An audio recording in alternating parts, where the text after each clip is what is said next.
The moment Lena Carter saw Viktor Dragunov's eyes, cold, calculating, utterly merciless, she knew every assumption she'd made was catastrophically wrong.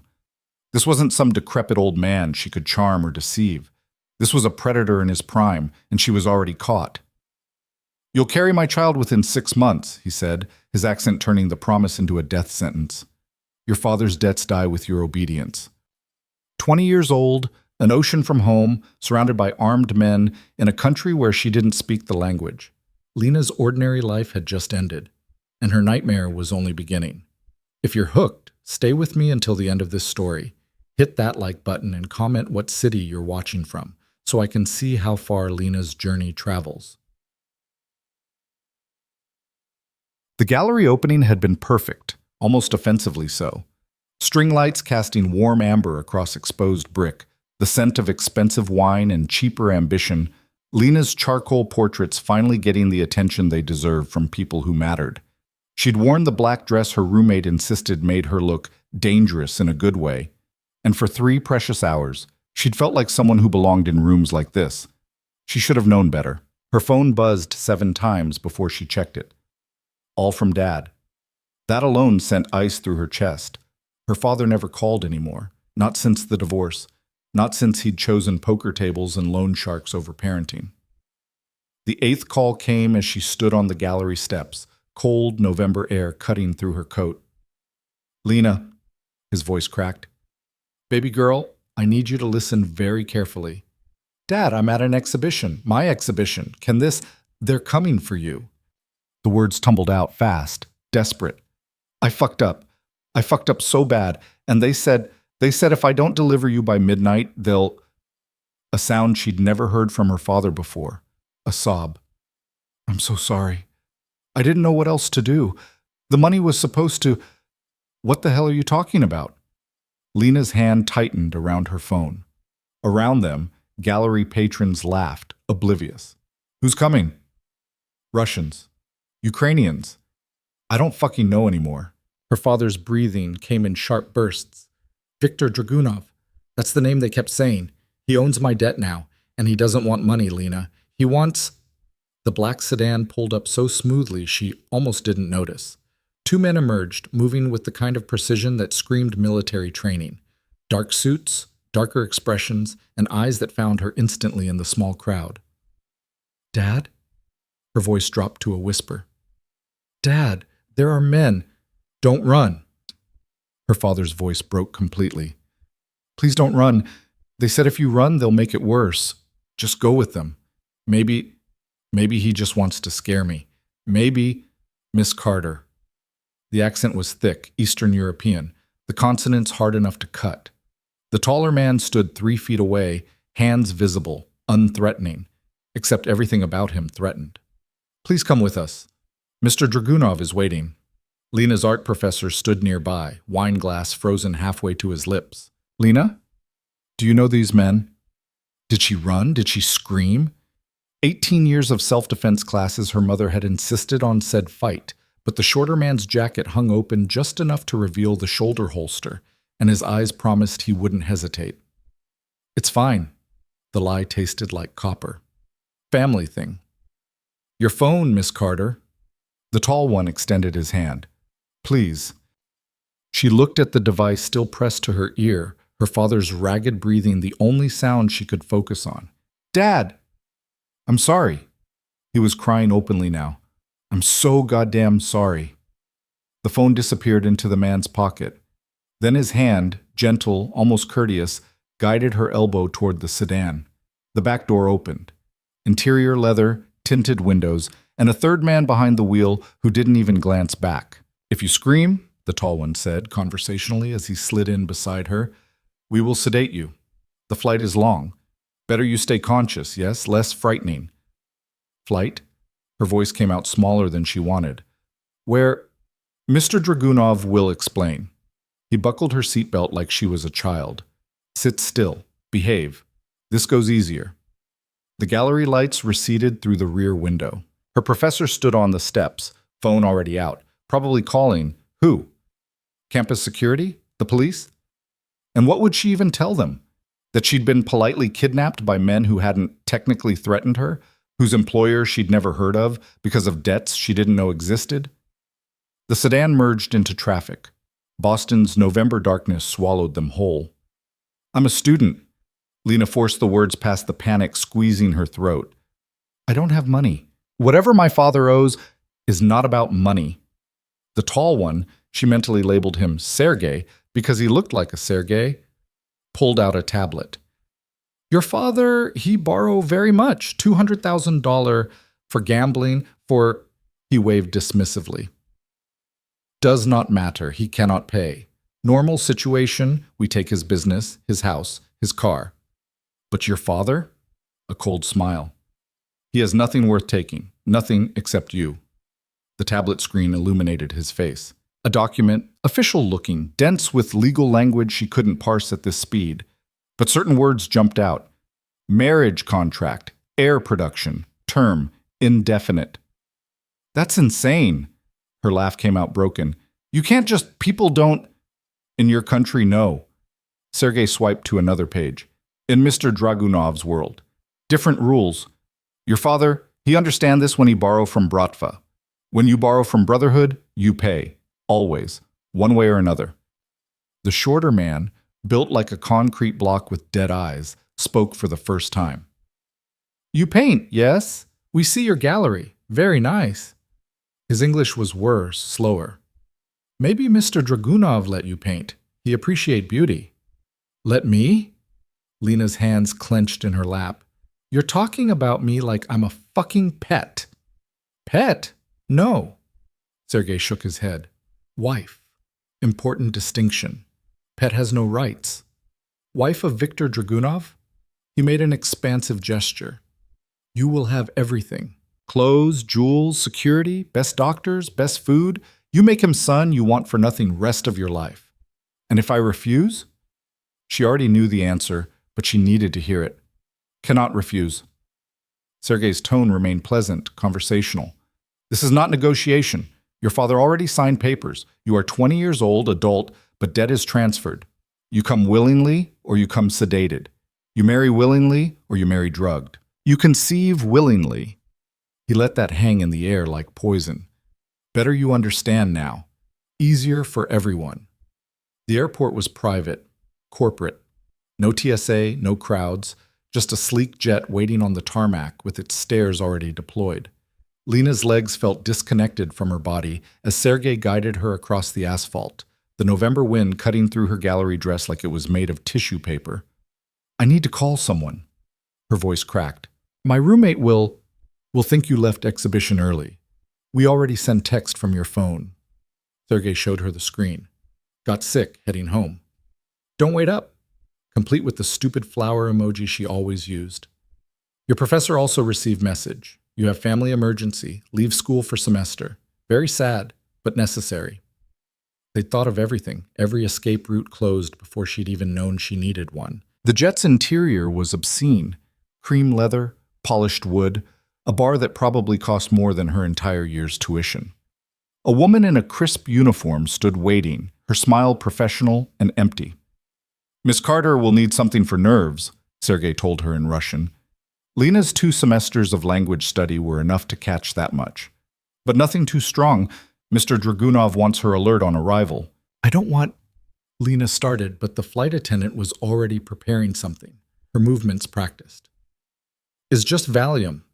Sergei pressed the pill into her palm, followed by water in a crystal glass.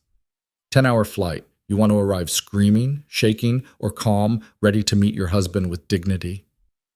Husband. The word felt like a noose. She took the pill. Not because she wanted to, but because the alternative, 10 hours of full panic, trapped at 30,000 feet with men who'd abducted her, seemed worse. The flight attendant's smile never wavered as Lena swallowed. "Good girl," Sergei said, and the condescension in those 2 words made her want to vomit. The jet lifted off smoothly. Boston disappeared beneath clouds, and with it, everything Lena had known. Her apartment with its paint-stained floors, her studio space at the university, the coffee shop where she worked weekends, the ordinary, beautiful, safe life she'd built for herself despite her father's implosion. Gone. The Valium hit her system like warm honey, dulling the sharp edges of terror into something more manageable. Sergei reclined his seat, closed his eyes. The concrete block scrolled through his phone with thick fingers, and Lena stared out the window at darkness, trying to remember everything she knew about Viktor Dragunov, which was nothing. The name meant nothing to her. How old is he? The words slurred slightly. This Dragunov. Sergei didn't open his eyes. 36. Not the ancient, dying oligarch she desperately hoped for. 36. Young enough to have decades of control ahead of him. Old enough to be established, powerful, untouchable. Why me? The question came out small. I'm nobody. If he's so powerful, he could have anyone. He could. Sergei's mouth curved. But transaction must balance. Your father owed debt. Debt must be paid. You are payment. Simple mathematics. I'm a person. Yes, person who now belonged to Viktor Dragunov. He finally opened his eyes, and for the first time, something almost like pity crossed his face. You think this is worst thing that happened in world? You think you first woman married for debt, for alliance, for... He searched for the word. For purpose beyond love? This is old story, Miss Carter. Oldest story. You just modern chapter. The Valium pulled her down into something that wasn't quite sleep, wasn't quite consciousness.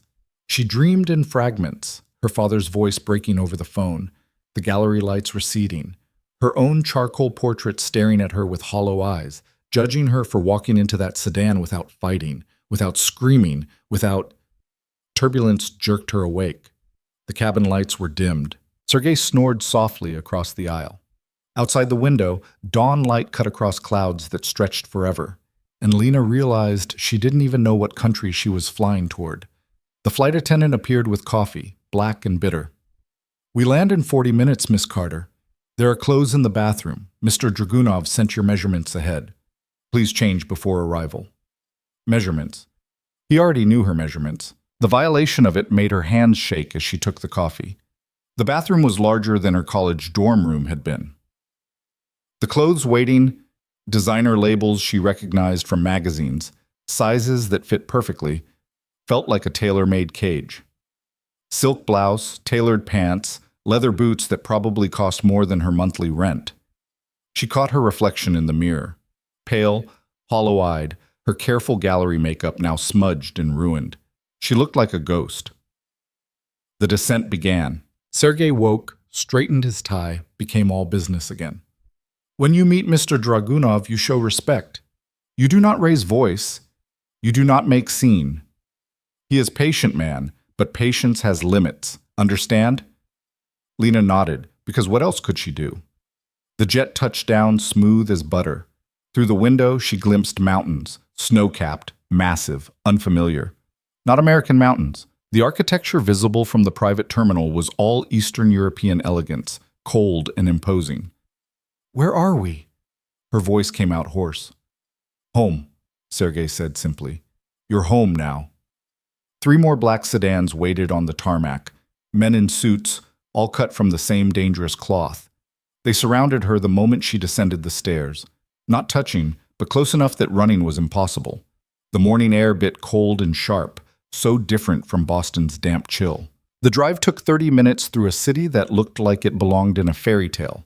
If fairy tales included armed checkpoints and buildings that wore their Soviet past like scars, they climbed into hills where the architecture shifted, became older, grander. Estate walls topped with security cameras, gates that opened silently as they approached. And then, the house. Except house was too small a word. The estate sprawled across manicured grounds, all stone and severe elegance, windows that reflected the morning sun like watching eyes. The sedan stopped at marble steps. Sergei exited first, then offered his hand. Lena ignored it, climbing out on her own, her new boots clicking against stone. The front doors opened. A woman emerged first, 50s, steel gray hair pulled back severely, wearing an expression that suggested she'd seen everything and been impressed by none of it. She looked Lena over with the clinical assessment of someone appraising livestock. Adequate, she said in English. She'll need work, but adequate. Irina runs household, Sergei said. You do what she says, when she says? No exceptions. Irina's mouth twitched. Inside, Mr. Dragunov is waiting in his study. The interior was all dark wood and darker paintings, the kind of wealth that didn't need to announce itself because it had existed for generations. Their footsteps echoed. Somewhere, classical music played, something Russian, melancholic, beautiful in a way that made Lena's chest ache. They stopped before double doors. Irina knocked twice, then opened them without waiting for response. The study was enormous. Floor-to-ceiling bookshelves, a fireplace large enough to stand in, windows overlooking grounds that seemed to stretch for miles. And behind a desk that looked carved from a single piece of mahogany, backlit by morning sun that turned him into a silhouette. Viktor Dragunov. He stood as she entered. Not ancient, not frail, not any of the desperate fantasies she'd constructed during that endless flight. 36 looked like this. Over 6 feet of lean muscle and perfect tailoring, dark hair cut military short, a face that would have been handsome if it wasn't so utterly cold, sharp cheekbones, a mouth that looked like it had forgotten how to smile, and eyes, those eyes. Pale gray, almost silver in the morning light, and completely devoid of mercy. He studied her the way someone might study a newly acquired painting, assessing value, checking for damage, deciding where it would hang. Miss Carter. His English was perfect, the accent just barely detectable. Welcome. Lena's voice stuck in her throat. This was real. This was actually happening. This man, this stranger, expected her to, I won't do it. The words burst out before she could stop them. Whatever arrangement you made with my father, I'm a person, I have rights. You can't just... I can. Victor's tone remained pleasant, conversational. He moved around the desk with a predator's grace, closing the distance between them. Your father signed contracts witnessed by lawyers in 3 countries. Debt transference, acknowledged and accepted. You became collateral the moment he put pen to paper. That's human trafficking. Lena's hands clenched. I'll go to the police. Police? Something that might have been amusement flickered in those gray eyes. In this country, Miss Carter, I am the police. The judges, the prosecutors, the politicians, all of them owe their positions to men like me. You think your American citizenship matters here? He stopped 3 feet away, close enough that she could see the flecks of darker gray in his irises. You have no embassy to run to, no consulate that will touch this. Your father already reported you missing in Boston, filed a police report, very distraught, very concerned. And here you are, in a country with no extradition treaty, married, or about to be, to a man whose money built half this city. The room tilted. You planned this. Of course. Victor returned to his desk, poured vodka from a crystal decanter. I plan everything.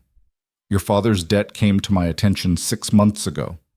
I researched his assets, found nothing of value except... He raised his glass toward her. A daughter, 20 years old, healthy, educated, beautiful enough. No serious relationships, no family beyond a divorced mother who moved to Arizona and barely speaks to you. Perfect. For what? The question came out broken. I'm 36. Victor drank, his throat working. I've built an empire that spans 4 countries and generates billions annually. I have everything a man could want, except a legacy. My enemies are waiting for me to show weakness, to make mistakes. A man without family is vulnerable. A man with wife, with heir. He set down the glass. Untouchable. So buy a wife who wants this. Lena's voice shook. There are women who would come willingly. Victor's smile was a razor. Yes, hundreds. But willing wives have leverage, Miss Carter. Willing wives have families who expect influence, allies who want favors. Willing wives can divorce, can betray, can become liabilities. He moved toward her again, and this time she backed up until her shoulders hit the bookshelf. But you have nothing. No family that matters, no allies, no power. You are perfect precisely because you are powerless. The cruelty of it, the casual, calculated cruelty, stole her breath. You'll carry my child within 6 months. Victor's hand came up, and Lena flinched, but he only tucked a strand of hair behind her ear, the gesture almost tender. Medical examinations this afternoon will confirm your fertility. Legal contracts this evening will bind you. Wedding tomorrow, private ceremony, just witnesses. And then, his fingers trailed down her neck, not quite touching. You'll learn what it means to belong to me. I'll fight you. Tears burned her eyes, but she refused to let them fall. Every day, every second, I'll fight? Victor's laugh was soft, genuinely amused. Oh, Malishka, I'm counting on it. Broken women bore me, but women with fire? His hand dropped. Women who fight and lose and fight again until they finally understand their place, those are the ones who produce strong children. He moved back to his desk, dismissing her with the gesture. Irina will show you to your rooms. You'll eat, rest, prepare for the doctor. Don't try to run. The estate is guarded, the gates locked, and the nearest city is 30 kilometers of mountain roads you'll freeze to death on within hours. Behave, and this goes smoothly. Resist. He met her eyes. And I will make you regret every moment you waste on futile rebellion. Mr. Dragunov, Irina said from the doorway. The contracts are ready for review. Excellent. Victor was already focused on the papers before him, Lena forgotten like a piece of furniture. Take her away. Irina's grip on Lena's elbow was iron. The hallway spun. Lena's legs barely held her as they climbed a staircase that seemed to spiral forever. First rule, Irina said, her accent thicker than Victor's. Never embarrass him publicly. Private resistance, he expect. Enjoy, even. But public defiance? She stopped before a door, unlocked it with an old-fashioned key. That brings punishment you do not want. The room beyond was a prison dressed as luxury. King bed draped in silk, windows overlooking the grounds. Locked windows, Lena realized. A door leading to a bathroom larger than her entire Boston apartment. Closets already filled with clothes in her size. Shoes lined up like soldiers. Lunch in 1 hour, doctor at 3. You will cooperate, or you will be sedated and examined anyway. Irina's expression softened almost imperceptibly. Make this easier on yourself, child. Men like Victor Dragunov do not lose. Ever. Only question is how much you suffer before accepting what you cannot change. The door closed. The lock turned. Lena stood in the center of all that expensive emptiness and finally let herself break. Sobs tore through her chest, violent and raw. She grabbed a crystal vase from the nightstand and hurled it at the wall, watched it shatter into 1,000 pieces that glittered like ice on the hardwood floor. No one came. No one cared. She was alone. She was trapped. And Victor Dragunov, cold-eyed, calculating, utterly merciless, owned her as surely as he owned the furniture, the walls, the very air she breathed. Her father had sold her. Not for love, not even for survival. For gambling debts, for his own weakness, for... The realization hit her like a physical blow. This was her life now, this beautiful, terrible cage. And the man who'd built it didn't need her love, didn't want her happiness. He wanted an heir and obedience, and he had all the time and power in the world to break her into exactly the shape he required. Lena slid down the wall, wrapped her arms around her knees, and stared at the locked door. 20 years old, and her life was already over. The doctor arrived precisely at 3, escorted by Irina and 2 guards who positioned themselves outside the door like sentries. Dr. Volkov was a woman in her 60s with surgical gloves already on, and an expression that suggested she'd performed this exact examination on countless unwilling girls before Lena. On the bed, she said in accented English. Remove clothing from waist down. Lena's hands shook. I want a different doctor, a woman I choose, not Mr. Dragunov's physicians are best in country.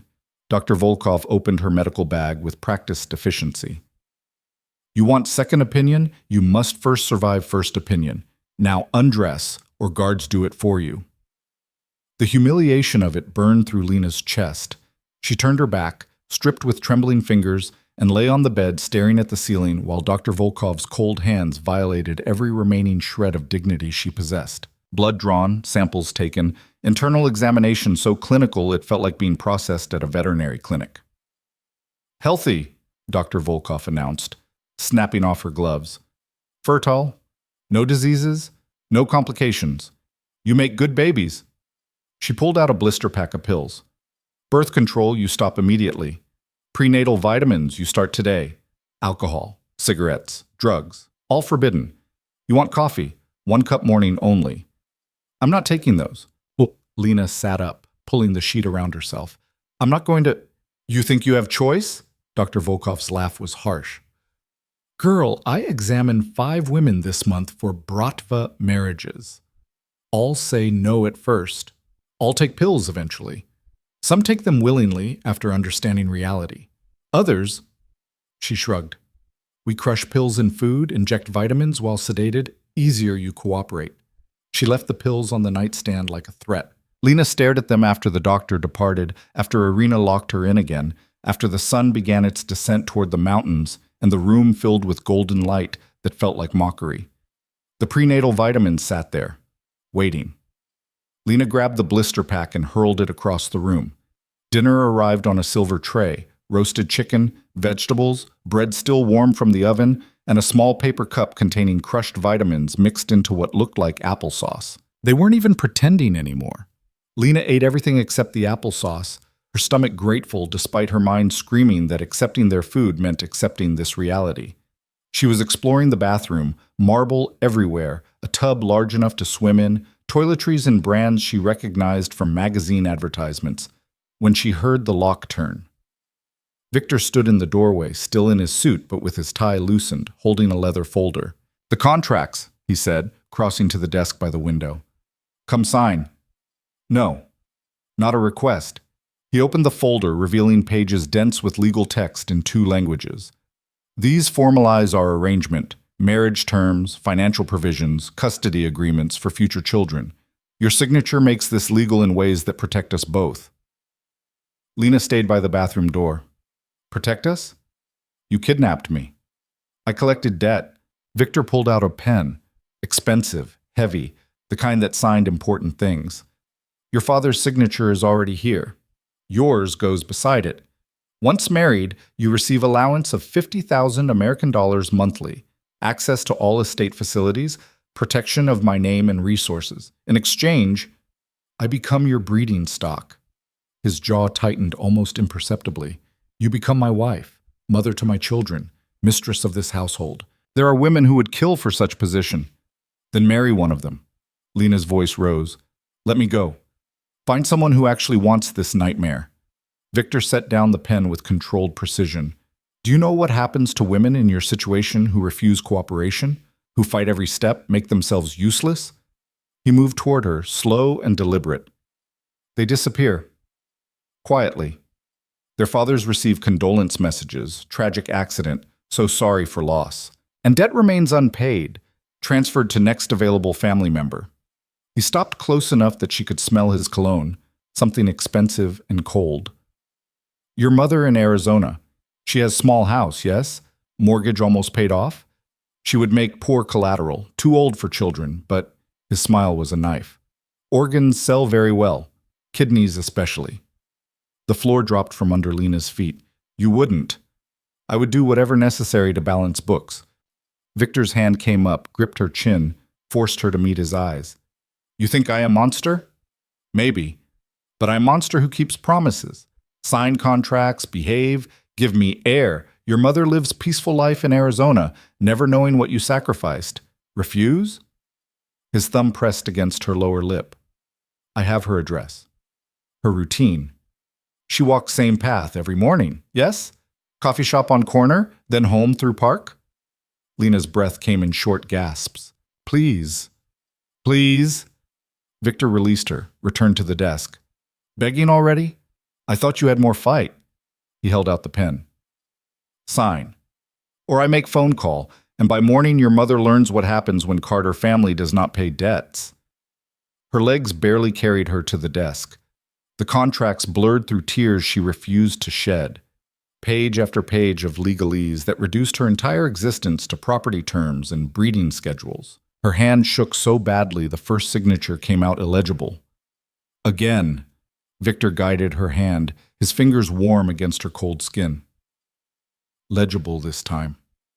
She signed and signed and signed. 13 pages, each one another lock on her cage. Good girl. Victor collected the contracts, slid them back into the folder. Wedding tomorrow, 10 o'clock. Irina has dress prepared. Priest comes from city, 2 witnesses, very simple ceremony. You will say vows without crying, without seeing. Understand? Lena nodded because speech was impossible. Then we consummate. His tone remained businesslike. I am not cruel man, Lena. I will not hurt you more than necessary. But this marriage must be legitimate in all ways, legal, physical, binding. He moved to the door, paused. Rest tonight. Tomorrow your old life ends completely, and new one begins. The lock turned.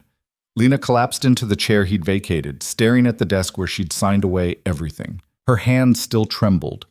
Her mother's face swam before her eyes, oblivious in Arizona, walking to her coffee shop, completely unaware that her daughter's signature had just purchased her safety. The applesauce cup sat on the dinner tray. Crushed vitamins mixed in, preparing her body for pregnancy she didn't want, couldn't escape. Lena picked it up, stared at it, then swallowed every bite, the sweetness coating her throat like poison going down. She didn't sleep. The bed was too soft, the room too quiet except for wind against the windows and occasional footsteps in the hallway beyond her locked door. Guards, probably, making sure the merchandise didn't damage itself before the transaction was complete. Dawn came gray and cold. Irina arrived with breakfast and the dress, white lace, traditional cut, beautiful in a way that made Lena want to vomit. It fit perfectly, of course. They'd measured her for this weeks ago, probably. Planned every detail while she'd been living her ordinary life in Boston, painting in her studio, drinking bad coffee, completely unaware that men in expensive suits were measuring her for a wedding dress she'd never choose. Hair up or down? Irina held pins between her teeth, already working Lena's dark hair into something elegant. Does it matter? Mr. Dragunov prefers down. Says women look younger, softer. Irina's hands moved efficiently. You want to please husband on wedding day, yes? He's not my husband. In 2 hours he is. Irina met her eyes in the mirror. You can make this hard, or you can survive. Your choice, but choose smart. The makeup came next, enough to hide the shadows under Lena's eyes, the pallor of sleepless terror, the trembling she couldn't quite control. Irina worked in silence, transforming her into something that looked almost bridal, almost willing. At 9:30, Victor's head of security, a man called Dmitri with scarred knuckles and dead eyes, came to escort her downstairs. The chapel was private, on the estate grounds, all stone and stained glass that caught the morning light. A priest waited at the altar, old and uncomfortable, his hands fidgeting with his vestments. 2 men in suits stood as witnesses, faces she didn't recognize, expressions carefully neutral. And Victor, waiting at the altar in a black suit that probably cost more than her entire education, looking like every girl's dream groom if you ignored the ice in his eyes and the guards positioned at every exit. Dmitri walked her down the aisle because she had no father, no family, no one who gave a damn that she was being sold like livestock. Her heels clicked against stone. The dress rustled. Somewhere, organ music played. Something classical, beautiful, completely wrong for this travesty. Victor took her hand when she reached him. His grip was firm, warm, completely at odds with the calculating coldness in his gaze. The priest began in Russian, then switched to halting English for Lena's benefit. The words washed over her: sacrament, holy union, binding before heaven and earth, lies, all of it. There was nothing holy happening here. Do you, Viktor Mikhailovich Dragunov, take this woman? I do. No hesitation, no doubt. Victor's voice rang clear in the chapel, and Lena hated him for it, hated the certainty, the ownership already present in how he held her hand. And do you, Lena Marie Carter, take this man? Her throat closed. The priest waited. Victor's fingers tightened almost imperceptibly against hers, not quite pain, but a reminder.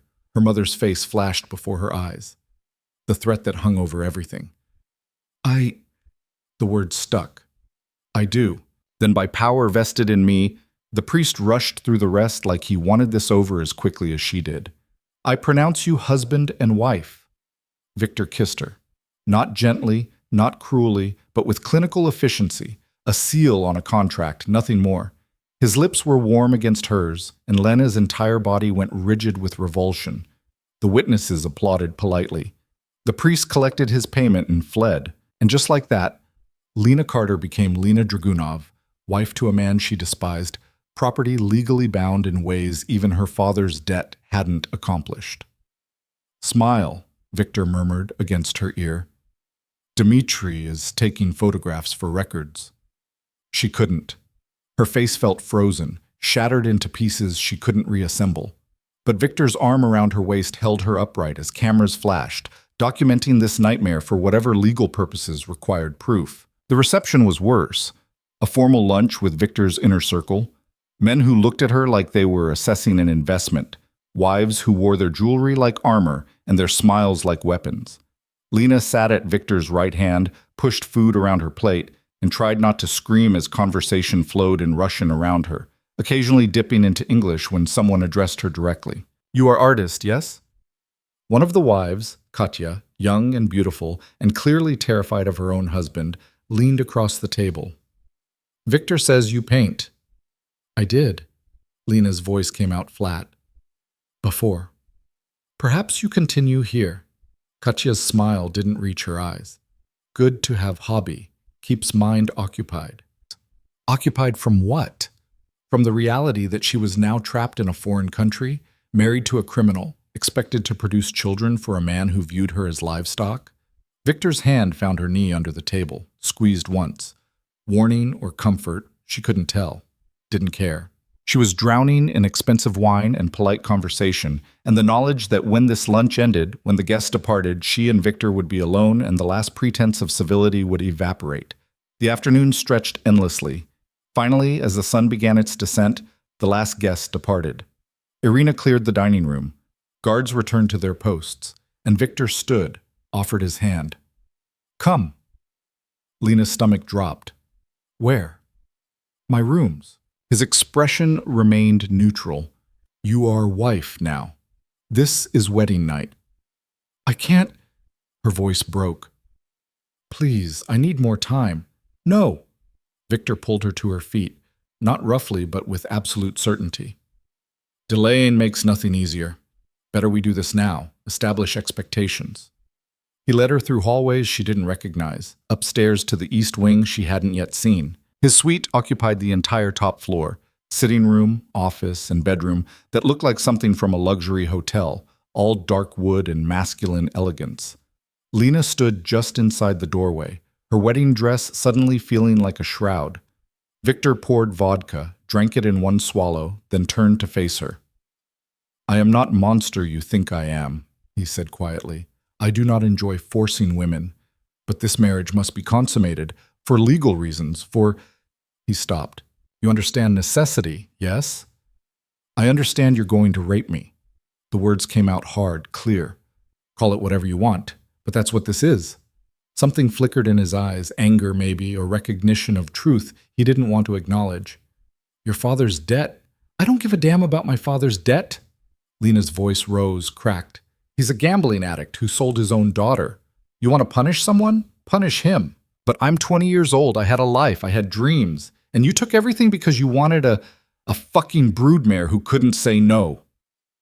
The slap came so fast she didn't see it. Victor's hand across her face, not hard enough to really hurt, but shocking enough to silence her completely. She staggered back, hand flying to her cheek.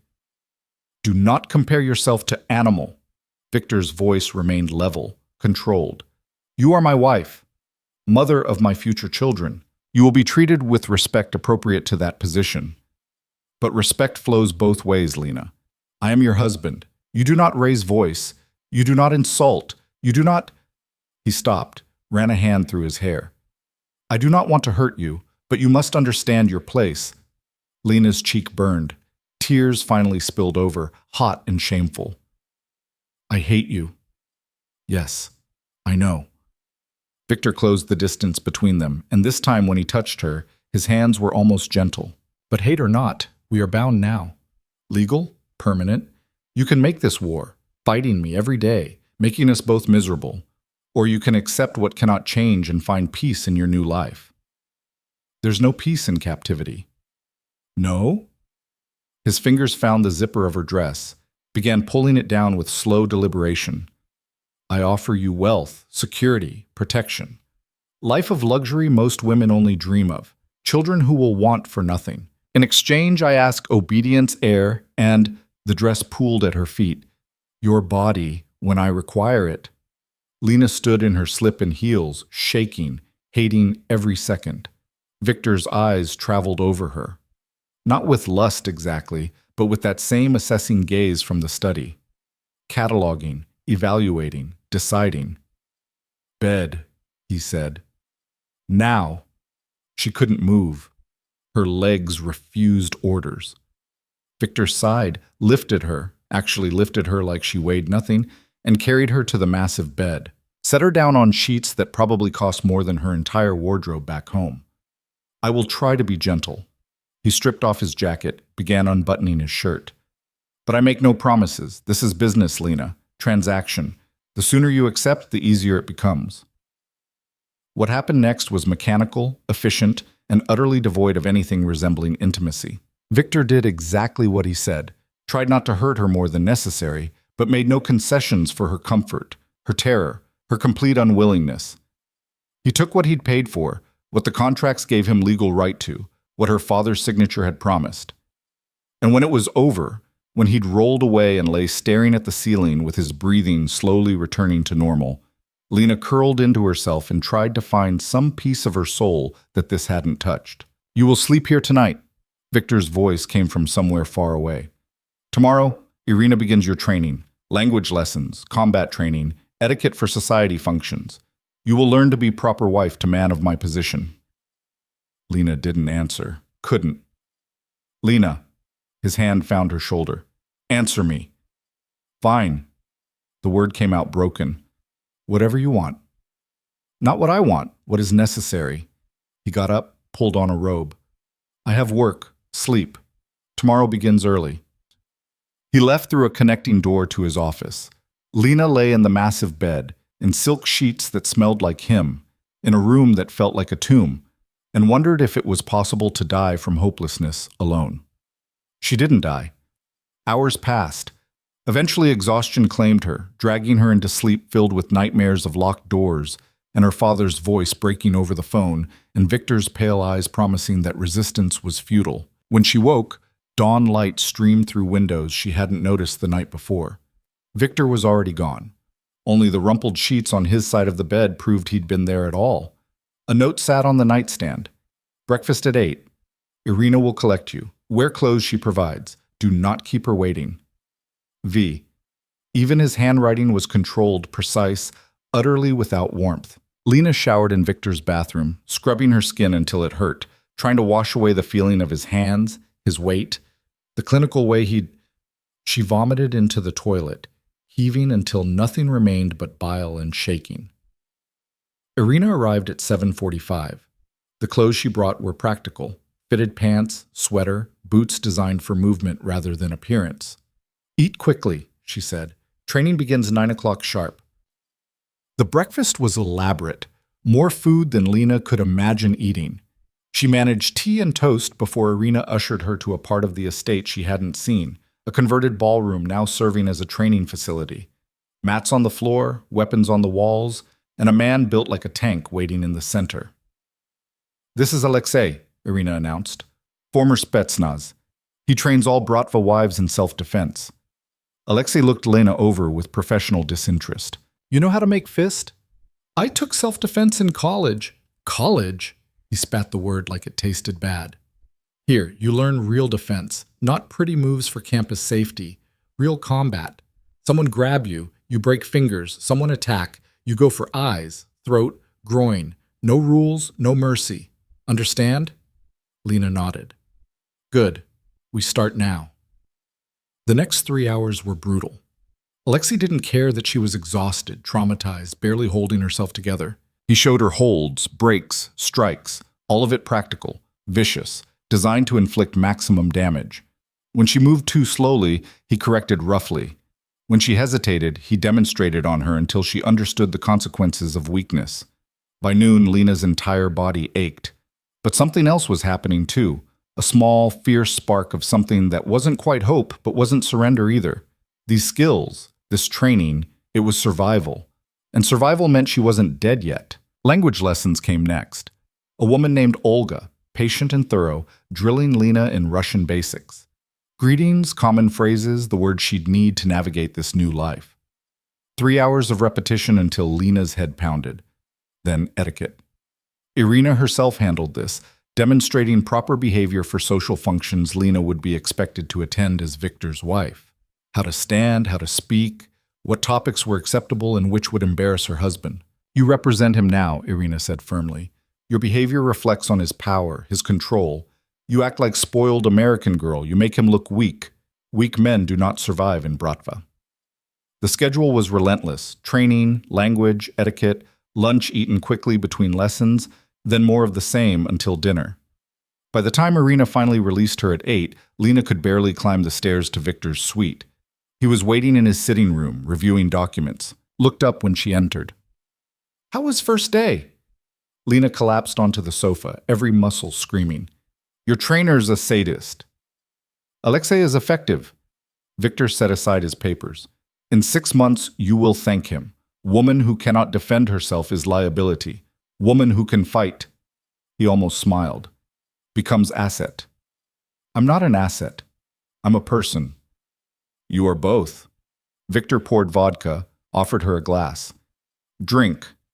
Helps with muscle pain. She took it, drank, felt the burn spread through her chest. They sat in silence, the quiet between them, not quite comfortable, but not entirely hostile either. Lena's mind churned with questions she didn't want to ask, observations she didn't want to make, like how Victor seemed genuinely pleased that she'd survived the training, or how his hands, when he examined a bruise forming on her forearm, Alexei had been rough during a demonstration, were surprisingly gentle. Why combat training? The question emerged before she could stop it. If I'm just here to have your children, why teach me to fight? Victor's expression shuddered. Because world is dangerous, especially for women connected to men like me. Enemies will target you to hurt me. Better you know how to survive until help arrives. You mean until your guards arrive? Yes. No apology in his tone. This is reality, Lena. You are target now. Training keeps you alive. She wanted to hate the logic. Couldn't quite manage it. Dinner arrived on trays, food she was beginning to recognize as standard for Victor's household. Rich, abundant, probably designed by nutritionists to optimize her fertility. The vitamins came with dessert, no longer hidden. Lena took them without comment, too exhausted to fight.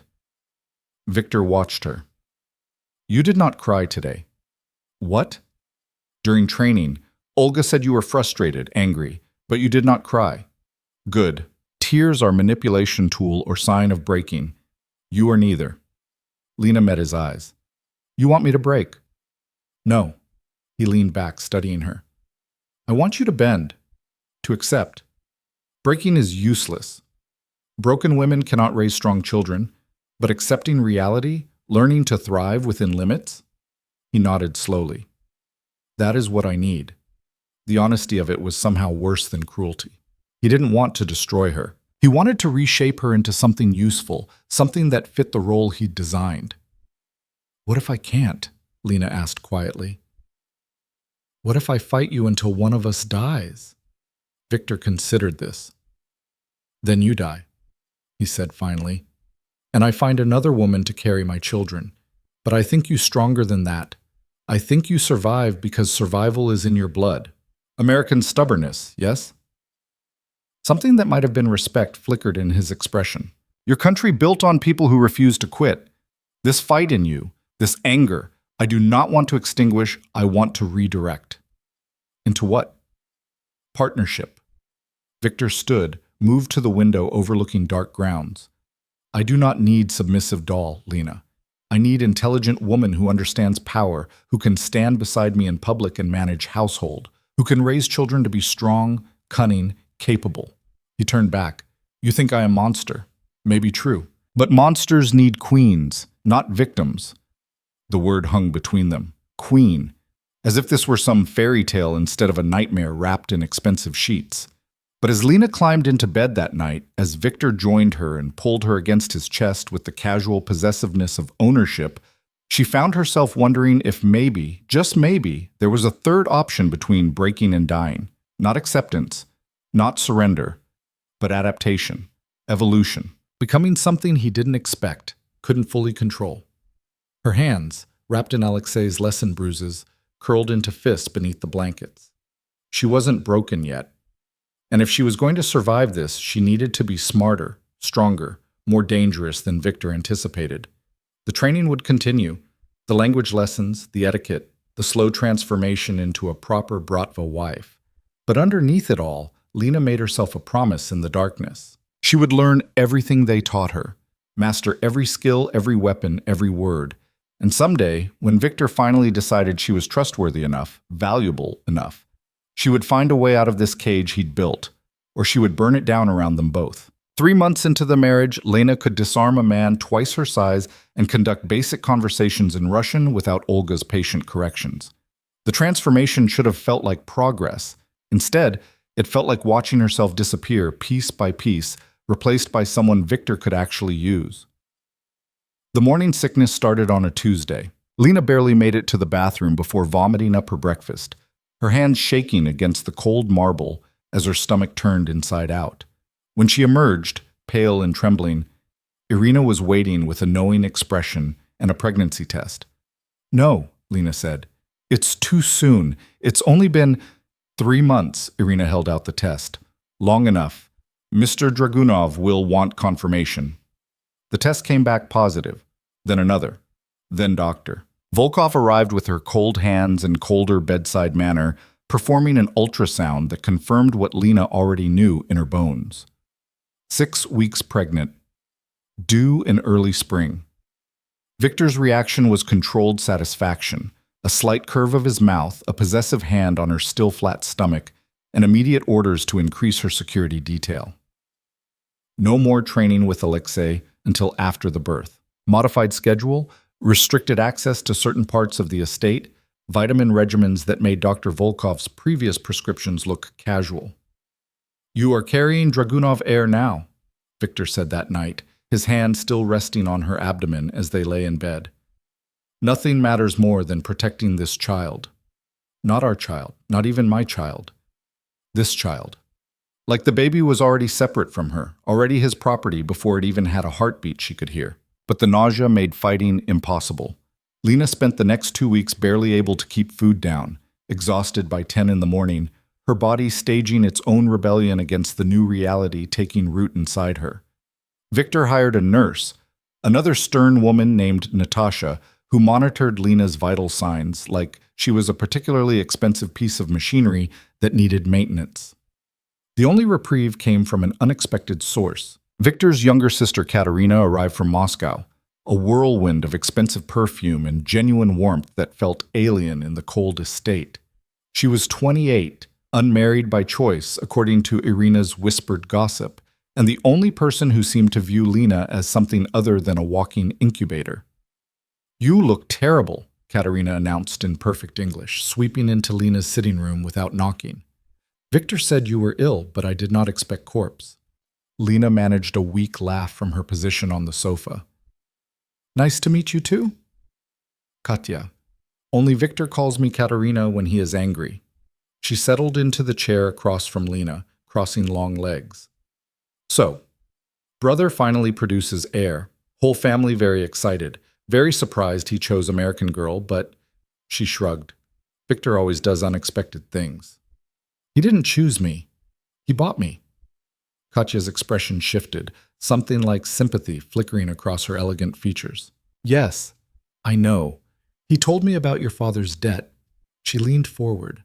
"I tell him this is barbaric, old-world thinking, but Victor..." Another shrug. "He believes in traditional solutions to modern problems. Debt must be paid. Family must continue. Love is, how you say, luxury he cannot afford." "Love?" Lena's laugh was bitter. "He doesn't even like me. I'm just..." "Incubator?"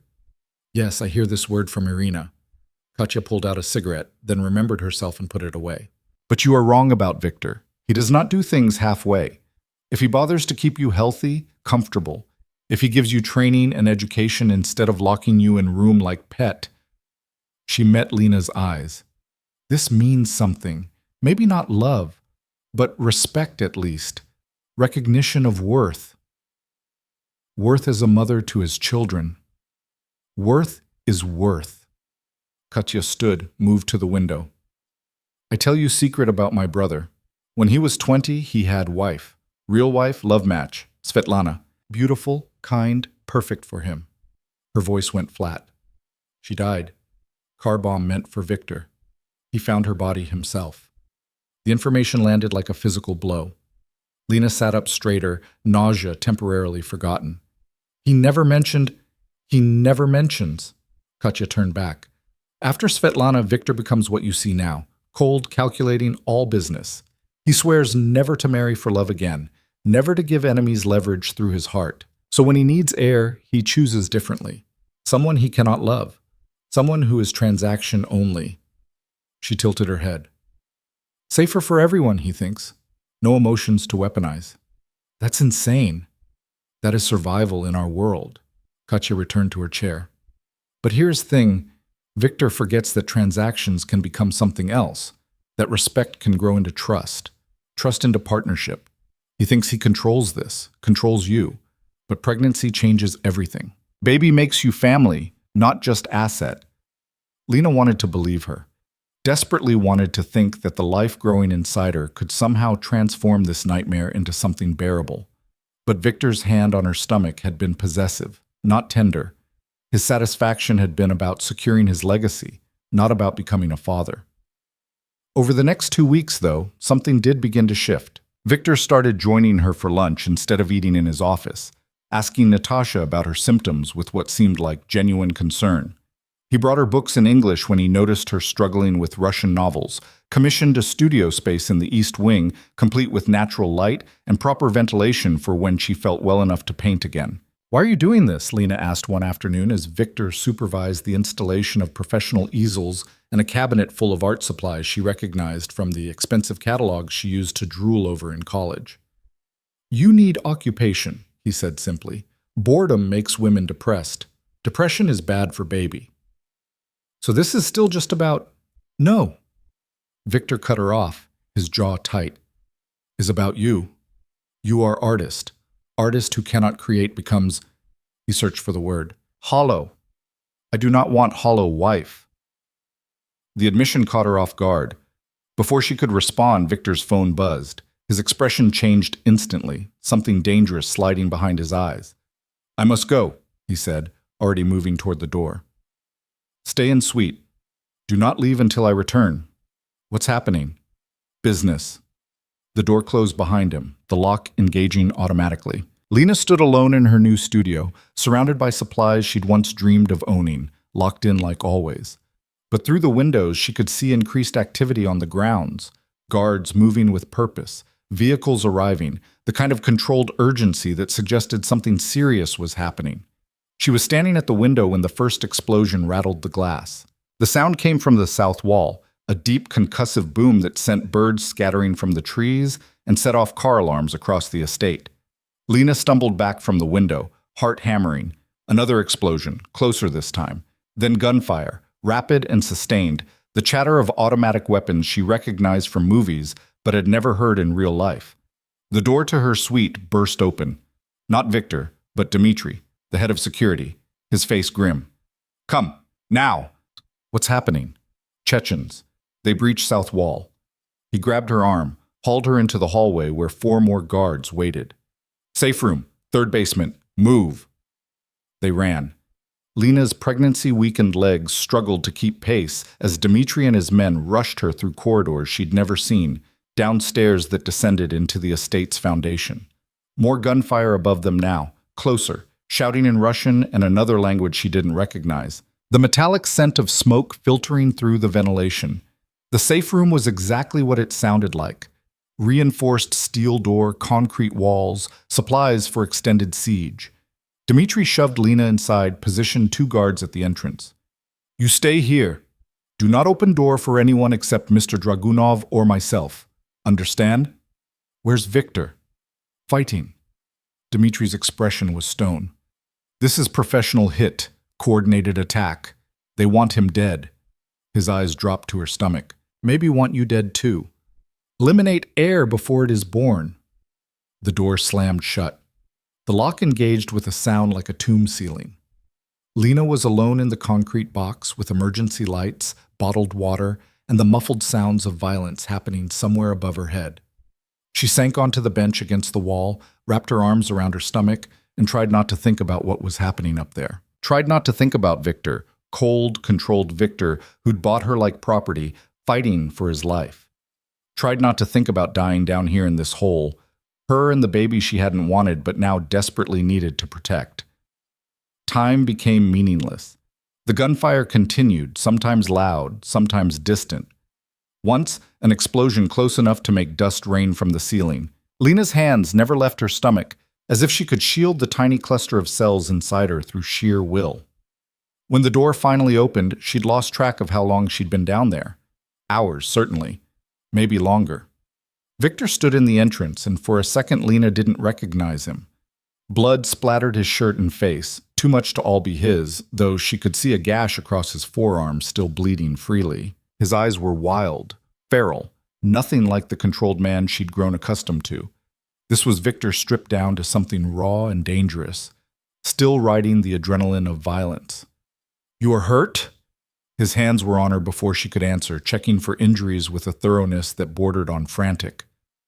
"They did not reach you?" "No, I'm fine. Dmitri got me down here before—" Lena grabbed his bleeding arm. "You need a doctor." "Later." But he swayed slightly, and Lena realized he was running on fumes, the crash coming hard after the fight. "They are all dead. 15 Chechens sent by Malik Bashir. Message," he said, "that I am not untouchable." Victor's laugh was harsh, empty. "So I send message back. His brother's head in box, delivered to his compound by morning." The casual brutality of it should have horrified her. Instead, Lena felt a strange, fierce satisfaction. These men had tried to kill her baby, had tried to murder her before she'd even had a chance to what? To escape? To decide if she wanted this child? But in that safe room, with gunfire overhead and nothing but her own heartbeat and the fragile pulse of new life inside her, Lena had discovered something terrifying. She did want this baby. Not because Victor demanded it, not because contracts required it, because it was hers. "Come." Victor's arm around her waist was the only thing keeping him upright.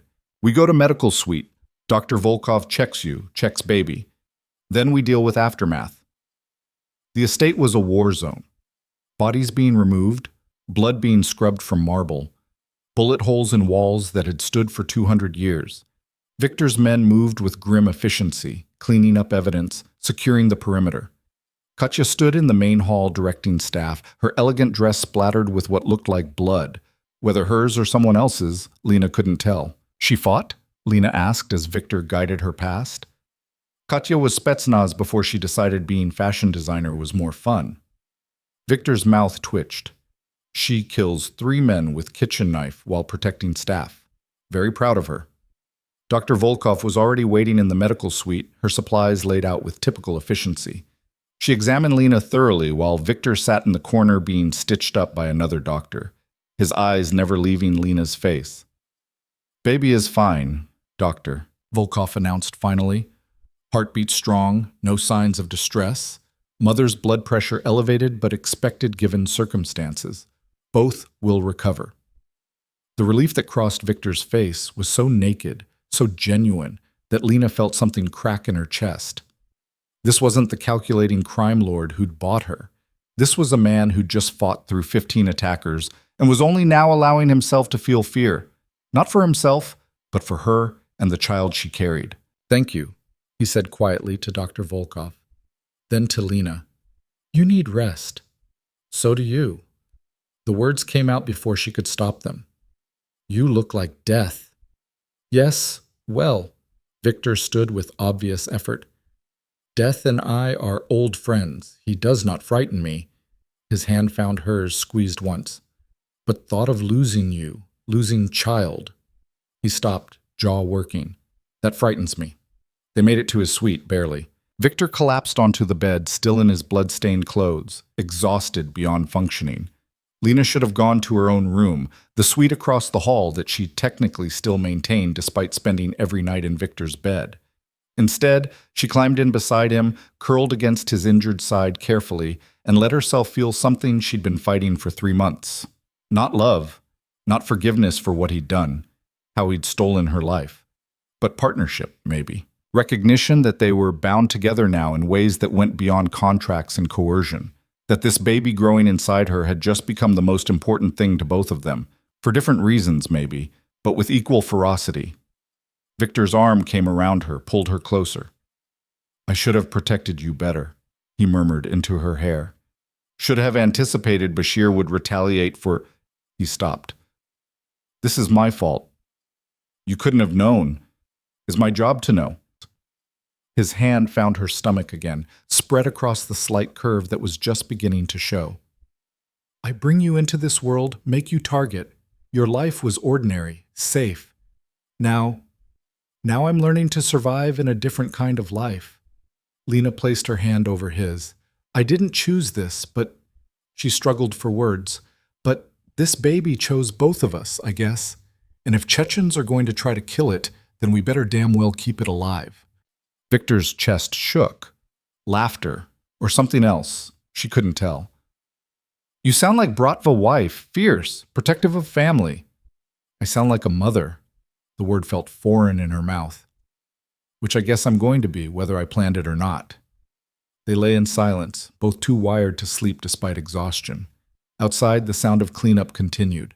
Evidence disappearing, normalcy being restored with practiced efficiency. "Tell me about Svetlana," Lena said quietly. Victor went rigid. "Who told you, Katya?" "She thought I should know." Lena turned to face him. "That you had someone you loved, that you lost her." For a long moment, Victor said nothing. Then, "Svetlana was everything I am not. Kind, gentle, believed in goodness of people. She thought she could—" His voice roughened. "Could save me. Make me better man." His eyes found the ceiling. "Instead, I got her killed. Bomb meant for me, she was in my car. They found her—" He stopped, swallowed hard. "I swore I would never again care for someone enough to give enemies that leverage. So you bought someone you thought you couldn't care about." "Yes." He met her eyes. "But I was wrong. Seeing you in danger tonight, knowing they might reach you, might hurt you and child—" His hand tightened on her stomach. "I discover I care very much. More than is smart. More than is safe." The admission hung between them, fragile and dangerous. Lena should have used it, weaponized his emerging feelings into leverage for freedom. Instead, she found herself threading her fingers through his. "I don't forgive you," she said clearly. "For taking my life, my choices, for forcing this. I know. But I'm not going to let our child grow up thinking its parents hate each other." Her voice steadied. "So we figure out how to make this work. Not for love, not even for us. For—" She pressed her hand harder against her stomach. "For whoever this turns out to be." Victor's expression was unreadable. Then he pulled her close, buried his face in her hair, and she felt his shoulders shake with something that might have been relief or grief or both. They fell asleep like that, two people bound by violence and biology, and a fragile, growing understanding that neither of them knew how to name. The days that followed were different. Victor increased security until the estate felt like a military compound, but he also gave Lena more freedom within its walls. The studio became her sanctuary, hours spent painting while Natasha monitored her vitals, and Katya visited with gossip and surprisingly good advice about navigating Bratva social circles. "You embarrassed Malik Bashir at Charity Gala last month," Katya said one afternoon, watching Lena work on a portrait. "You remember?" Lena paused mid-brushstroke. She did remember. Some oligarch had made a crude comment about American girls, and she'd responded in halting Russian with an insult Olga had taught her. The man's face had gone purple with rage before Victor stepped in. "That was Bashir?" "His cousin. Close enough." Katya lit a cigarette by the open window. "In our world, insult to family is insult to all. You humiliate him publicly, he must respond. Hence," she gestured vaguely at the repaired wall where bullets had torn through, "attack. So this is my fault? No. It's fault of men who think violence solves everything." Katya blew smoke into cold air. "But you must understand, as Victor's wife, your words carry his power. When you speak, people hear him. When you insult with weight of Dragunov name behind you. The responsibility of it was crushing. Every word measured, every action calculated. But something else too, power, real power, in a world where she'd had none. Katya, Lena set down her brush. If you could leave, would you? Leave Bratva? Katya considered this. Where would I go? This is only world I know. Besides, she smiled, sad and knowing. Once you are in until death. Family does not release. Ever. Lena already knew this, but hearing it confirmed made the walls of her beautiful cage feel more solid. That evening, Victor hosted a dinner for his inner circle, a show of strength after the attack. Lena wore the dress Irina selected, diamonds that probably cost more than her parents' house, and stood at Victor's side greeting men who'd killed people and women who looked at her with either pity or envy. Your wife is very beautiful, one of the men said to Victor in Russian, and brave, I hear, did not panic during attack. Victor's hand found the small of Lena's back. She is strong, will raise strong children. Lena understood enough Russian now to catch the approval in the man's tone, the respect. She was being evaluated, appraised, accepted, or rejected based on her performance in a role she never auditioned for. The evening stretched endlessly. By the time the last guest departed, Lena's feet ached and exhaustion pulled at her bones. Victor dismissed the staff, poured himself vodka, and stood at the window overlooking grounds that had been a battlefield just days ago. You did well tonight, he said without turning. Dmitri said 3 of the wives commented that you are proper Bratva lady. This is high praise. I'm so honored. The sarcasm slipped out before Lena could stop it. Victor turned, one eyebrow raised. You mock, but this matters. Acceptance from other families means safety. For you, for child. I know. Lena kicked off her heels. Doesn't mean I have to like it. No. He crossed to her, began unpinning her elaborate hairstyle with surprising gentleness. But you do it anyway. This is... He searched for the word. Maturity. Growth. This is survival. Lena closed her eyes as his fingers worked through her hair. I'm doing what I have to do to keep us alive. Yes. Same as me. Victor's hand stilled. You think I enjoy being monster? That I want to send heads in boxes, order deaths, live always watching for enemies? His hands fell away. This is survival for me too. If I show weakness, if I fail to respond to threats, we all die. You, me, child, Katya, everyone in household. Lena turned to face him. Then why do it? Why not leave? Victor laughed without humor. And go where? Do what? This is all I know, Lena. This is all I am. His hand came up, cupped her face. But you are different. You did not choose this. So I try to make Cage as comfortable as possible. Give you studio, give you freedom within walls, give you... He stopped. Partnership, maybe, if you want it. The offer hung between them. Not love, not freedom, but something else. A choice, limited and complicated, but a choice nonetheless. What does partnership look like? Lena asked carefully. You stop seeing yourself as prisoner. Start seeing yourself as partner in empire I build. You have input in decisions that affect household, affect our children. You attend functions not as decoration, but as representative with real power. He hesitated. You trust me to keep you safe, and I trust you to stand beside me. That's a lot of trust for a man who bought me. Yes, Victor's thumb traced her cheekbone. But 3 months ago, you would have run if given chance. Now, his eyes searched hers. Now you fight to protect what is ours. This tells me you are no longer looking for escape. You are looking for purpose, Lena finished quietly. Something that makes this bearable. Then let me give you purpose. Victor's hand dropped to her stomach. Not just as mother, as my partner, my equal in ways that matter. Lena wanted to say no, wanted to tell him that partnership required consent from the beginning, that you couldn't force someone into marriage and then offer equality like it erased the violation. But she was 4 months pregnant with nowhere to run, no allies outside these walls, no future that didn't involve Viktor Dragunov in some capacity. And the alternative to partnership was remaining powerless, reactive, forever at the mercy of his decisions. Okay, she heard herself say. Partnership. But that means you actually listen when I talk. Actually consider my opinions, not just pretend to care while making all decisions myself? Victor almost smiled. I am not that man. When I commit to something, I commit fully. He pulled her close, rested his forehead against hers. You want partnership? You have it. But this goes both ways, Lena. I trust you with real power. You use it wisely. You speak for me in public. You speak with my interests at heart. Agreed? It was a cage gilded with agency. A leash long enough to feel like freedom. But maybe that was the best she could hope for in a world where leaving meant death and staying meant learning to thrive in captivity. Agreed, Lena whispered. Victor kissed her then. Not the clinical kisses of obligation, but something deeper, more genuine.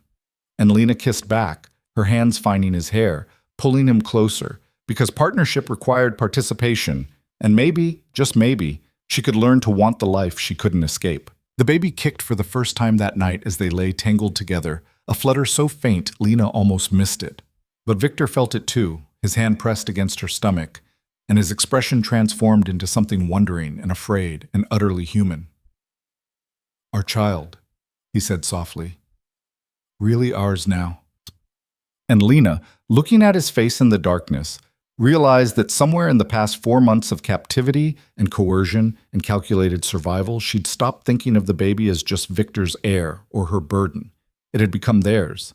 And that changed absolutely everything. The pregnancy transformed Victor in ways Lena hadn't anticipated.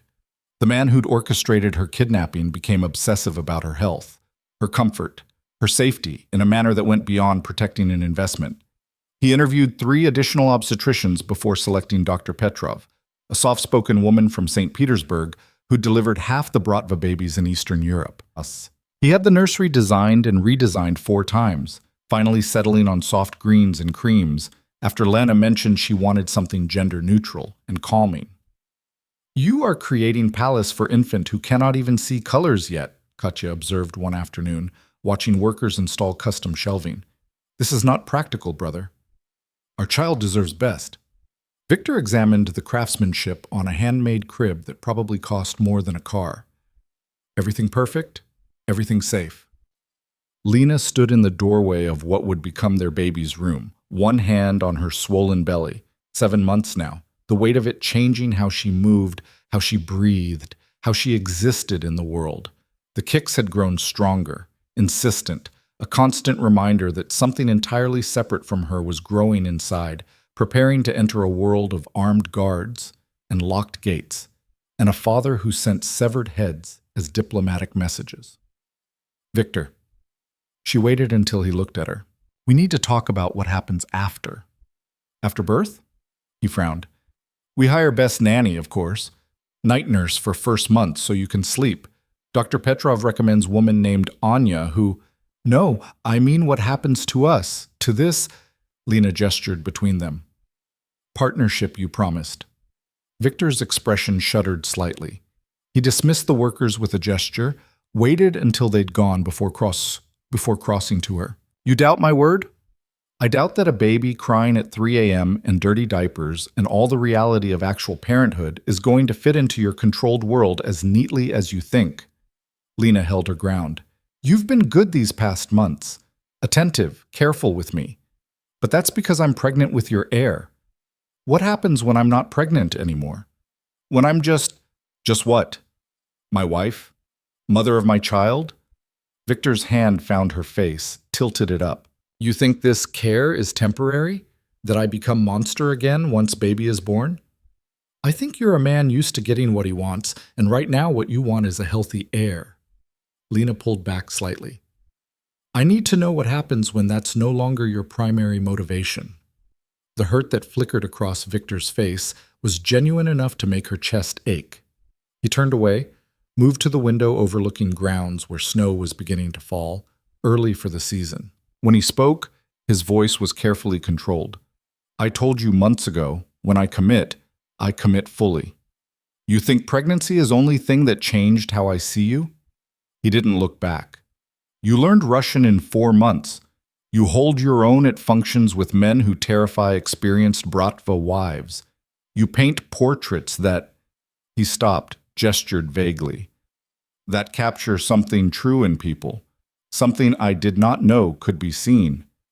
Lena hadn't realized he'd been looking at her work. The portrait she'd started as therapy, capturing faces of the staff, the guards, even Katya, during her visits, had been private, or so she'd thought.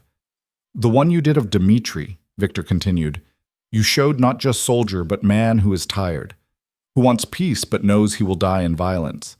This is gift, Lena, to see people so clearly." He finally turned back. "And you see me clearly too, yes? You know what I am, but you stand beside me anyway. You carry our child. You build partnership I did not think was possible. Because I don't have a choice." "You always have choice." Victor's voice hardened slightly. "You could make my life nightmare, could poison staff against me, could raise child to hate me, could use every day as weapon. But you do not. You choose." He struggled for words. "You choose to make something good from something that started terrible. This is not just survival, Lena. This is grace."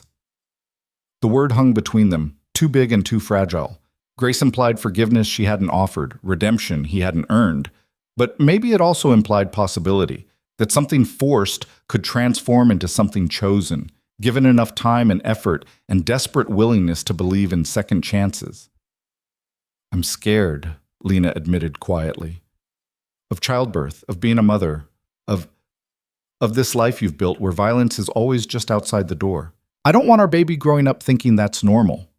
Is not normal. Is necessary." Victor closed the distance between them, pulled her into his arms carefully, always careful now of her pregnant belly. "But I work to make it less necessary every day. Legitimate businesses, legal protections, alliances that do not require blood. For you, for child, I try to be a better man. Trying isn't enough. I know." His hand found her stomach, spread across the curve where their child grew. "So I do more than try. I succeed. Already I moved 20% of operations into legal territory. Import-export licenses, proper permits, money laundered clean through legitimate investments. In 5 years, maybe 10. Dragunov name means businessman, not criminal." "That's a pretty dream." His goal. Victor's jaw set in the stubborn line she'd come to recognize. "For this child, I build empire that does not require them to become monster. They can choose university, art, business, whatever they want, not forced into bratva like I was, like Katya was. They have option for different life."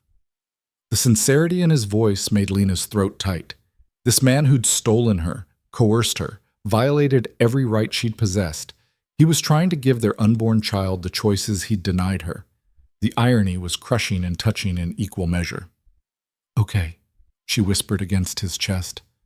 "Then we build it together. But Victor, if you go back on this, if you revert to the man who locked me in that room and told me I was property, I become man you cannot forgive, and partnership dies." He pressed his lips to her hair. "I understand stakes, Malishka. I will not fail you." The baby kicked hard enough that Victor felt it, his expression transforming into that wondering softness that appeared more and more frequently. "Strong," he murmured, "like mother. Or stubborn like father." Lena managed to smile. "We're doomed either way."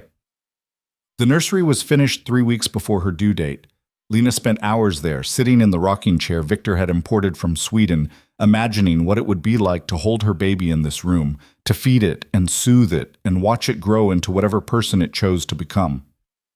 She was sitting there one afternoon when Irina found her, the older woman's face uncharacteristically soft. "You will be good, mother," Irina said, settling into the chair beside the crib. "I watch you these months. You have strength many women lack." "I don't feel strong. I feel terrified." "Same thing, often." Irina's hands folded in her lap. "I raised 3 sons in this life. All dead now, 1 in prison, 2 in ground. This is cost of bratva. But you?" She met Lena's eyes. "You have Victor changing, becoming something less destructive. This is miracle, small miracle. Maybe your child escape cycle. Your sons, I'm sorry. Do not be. I knew what world I brought them into. Irina's expression hardened. But I tell you this so you understand. Children born to this life, they have target on back always. You must be vigilant, must teach them to be smart, careful. Love is not enough. Protection is not enough. They must learn to protect themselves. The weight of it settled over Lena like a shroud. She'd been so focused on the pregnancy, on surviving each day, that she hadn't fully processed what came after. Raising a child in this world, teaching them to navigate violence and politics, and the constant threat of enemies who would use them as leverage. How do I do this? The question came out broken. How do I raise a child knowing every day someone might try to hurt them? Same way all Bratva mothers do. Irina stood, moved to the window. You love them fiercely, you teach them to be fierce, and you pray they are fiercer than enemies who come. Nothing else you can do. That night, Lena woke to cramping, not painful exactly, but insistent.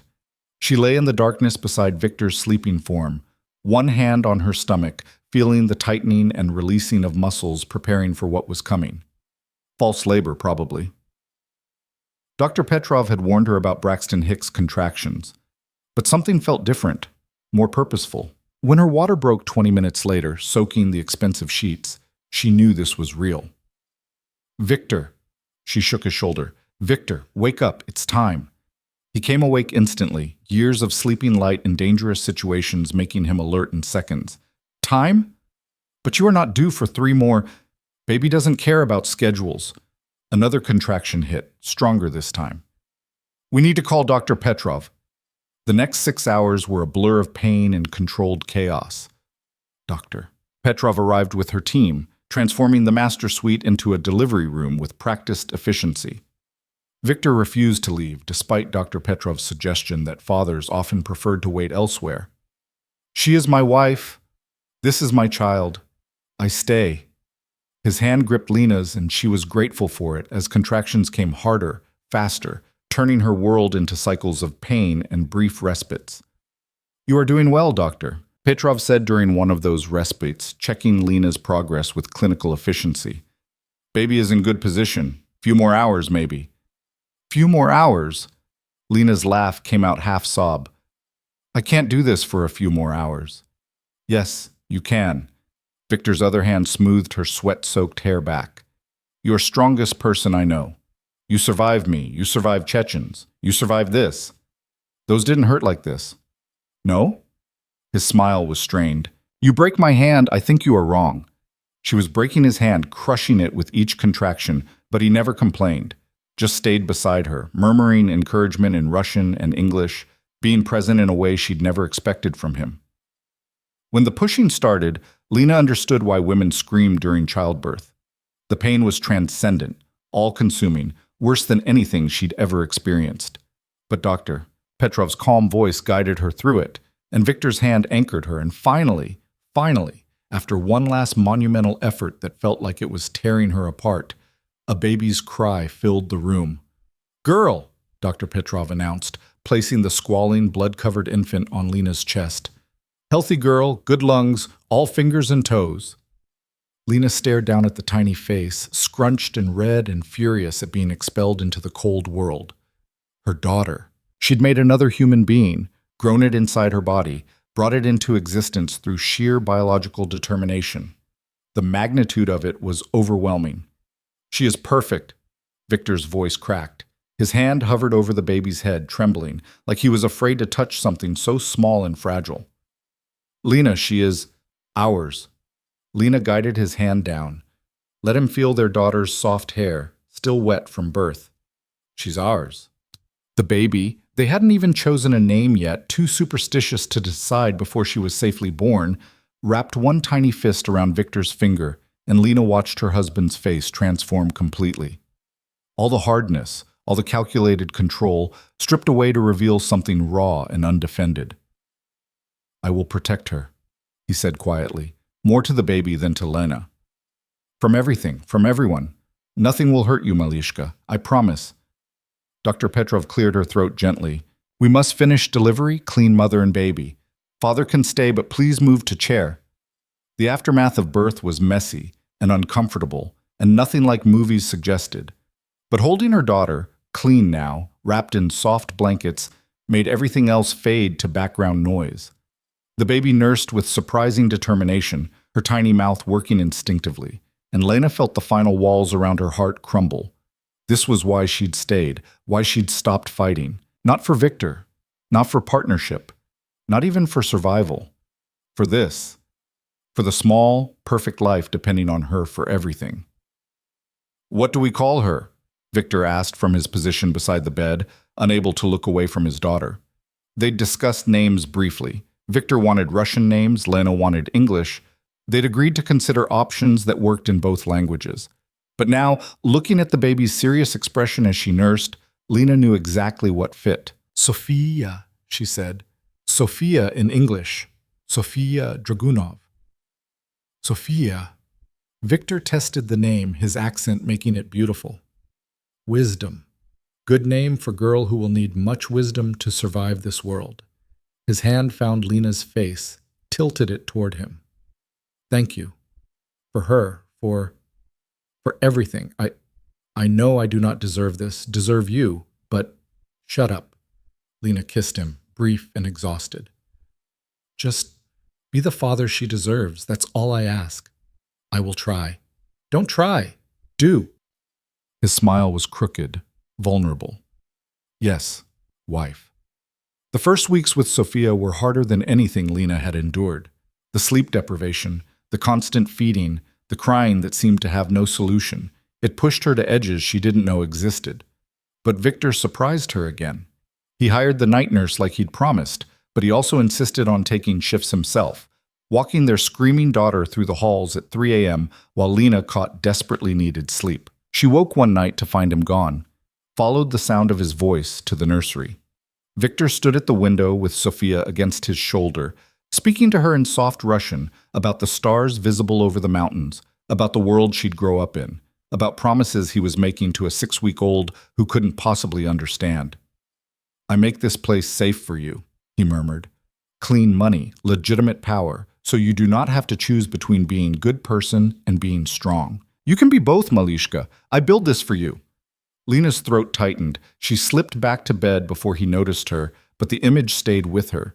This dangerous man gentled completely by the small life in his arms. When Sophia was 2 months old, Victor called Lena to his office. She found him at his desk, documents spread before him, his expression serious.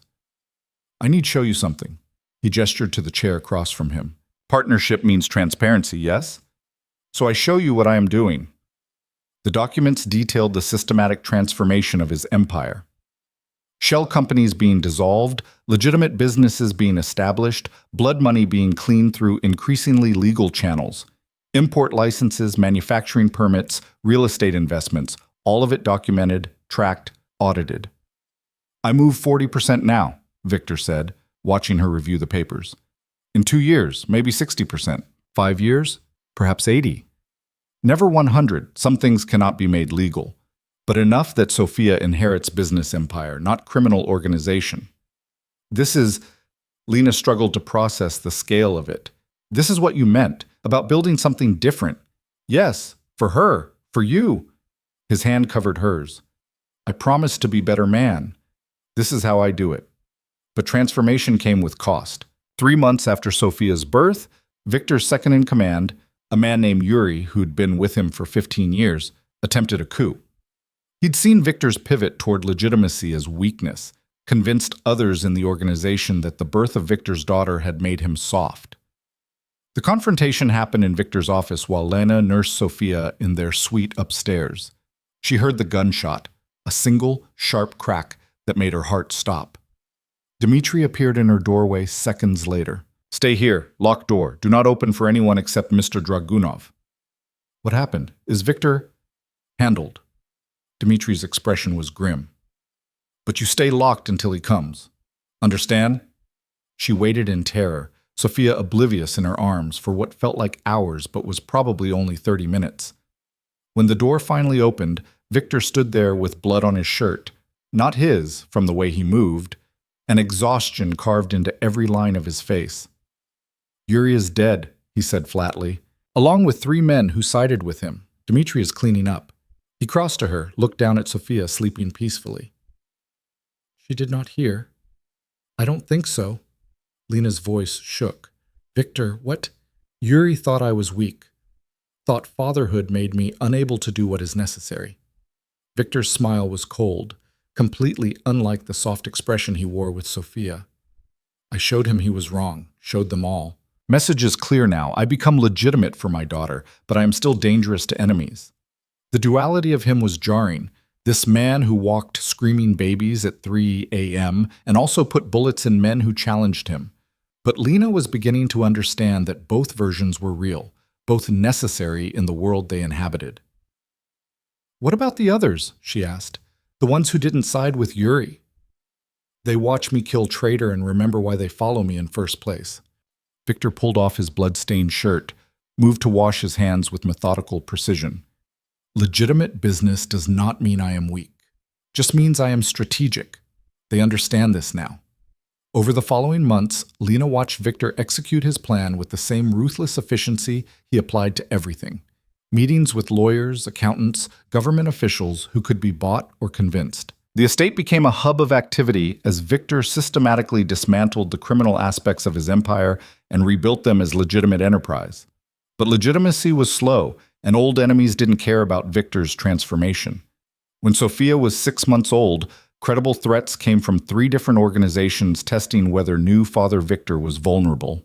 Each threat was answered with overwhelming force, not by Victor himself anymore, but by the security apparatus he'd built. Dmitri and his team handled problems before they reached the estate, before they got close to Sophia. This is what I mean about vigilance, Victor said one evening, showing Lena the security reports. Threats never stop. We just become better at anticipating them. Lena held Sophia closer, watching her daughter play with her own feet, completely unaware of the violence conducted in her name. How long until they stop seeing her as a target? Maybe never. Maybe when she is grown, when she proves she is not weakness but strength. Victor's hand found Sophia's head, smoothed down her dark hair. But by then, she will know how to protect herself. We will teach her. She's 6 months old. Yes. And in 17 years, she is adult woman in dangerous world. We start preparing now. The absoluteness of it should have terrified Lena. Instead, she found herself nodding, because Victor was right. In their world, preparation was survival. And she wanted Sophia to survive more than she wanted to pretend they lived in a safe, normal existence. That night, after Sophia was asleep in her crib, after the security reports were filed and the household settled into quiet, Lena found Victor in their bedroom staring at the ceiling. "What are you thinking?" she asked, climbing in beside him. "That I am afraid." His voice was barely audible. "Of failing. Of not being fast enough, smart enough, strong enough to keep you both safe. Of Sophia, growing up and hating me for the life I gave her." Lena rolled onto her side, studied his profile in the darkness. "She won't hate you. Not if you keep showing up for her the way you have been." "I try, but what if trying is not enough? What if—" He stopped, swallowed hard. "What if I am too broken to be good father? Then you'd already be failing, and you're not." Lena placed her hand on his chest, felt his heart beating steady beneath her palm. "You're changing your entire empire for her. You walk her at 3 a.m. and sing Russian lullabies. You made Dmitri install 17 security cameras just in the nursery. That's not a broken father, Victor. That's a father who cares so much it's making you crazy." His hand covered hers. "I never thought I would care like this. After Svetlana, I thought I had become too cold for this kind of love. But Sophia," his voice roughened, "and you, both of you made me feel things I thought were dead." "Good things?" "Terrifying things." He turned his head to look at her. "Because now I have everything to lose. Before, I had empire, I had power, but nothing that mattered like this, like you, like her. And enemies know this. They see father, husband, they see weakness. Or they see man with something worth fighting for." Lena moved closer. "Someone who won't stop, won't give up, won't show mercy to anyone who threatens his family. That's not weakness, Victor. That's the most dangerous kind of strength." He pulled her against him, buried his face in her hair. They lay like that for a long time. Two people who'd started as captor and captive, who'd become partners through necessity and choice, who were now bound together by the small life sleeping in the next room. "I love you," Victor said into the darkness. "I know I have no right. I know I took everything from you, but I love you. And Sophia, more than empire, more than power, more than anything." Lena's breath caught. She'd known for months that something had shifted between them, that the partnership had transformed into something deeper. But hearing him say it, admitting it, made it real in a way she hadn't prepared for. "I don't know if I love you," she said honestly. "I don't know if what I feel is love or just survival instinct and shared parenthood and the weird intimacy of building a life together. But Victor," she pulled back enough to see his face, "I choose you. Every day I choose this. Choose us. Choose to believe you're becoming the man I can love. That has to count for something." His eyes searched hers. "It counts for everything." He kissed her then, and for the first time since their wedding night, Lena kissed back with full participation, full presence. Not because she had to, not because contracts demanded it, but because she wanted to. Because this complicated, dangerous man had proven he could change, could grow, could become someone worth choosing. They made love slowly, carefully, relearning each other's bodies after months focused on pregnancy and infant care. And afterwards, lying tangled together, Lena realized that somewhere in the past year, she'd stopped mourning her old life. Stopped grieving the future she'd lost. Because this strange, violent, tender life they'd built, had become hers in a way that college and art galleries never could have been. She'd been forced into it, yes, but she'd claimed it, shaped it, made it something worth staying for. Sophia's cry from the nursery broke the moment. Victor started to rise, but Lena stopped him. "My turn," she said. "You took the last 3. She found her daughter awake and fussing, not quite crying, but working up to it. Lena lifted her from the crib, settled into the rocking chair, and began to nurse. Sophia latched on immediately, her small hands kneading Lena's skin, her dark eyes, Victor's eyes, staring up with that intense focus babies sometimes had. "Your father's an idiot," Lena murmured. "He thinks he doesn't deserve us, thinks he's too broken. But you and I know better, don't we?" She smoothed Sophia's dark hair. "We know he's trying, and maybe that's enough. Maybe trying and failing and getting up and trying again, maybe that's what love looks like in our family." Sophia didn't answer, of course, just nursed and stared and eventually drifted back to sleep in Lena's arms.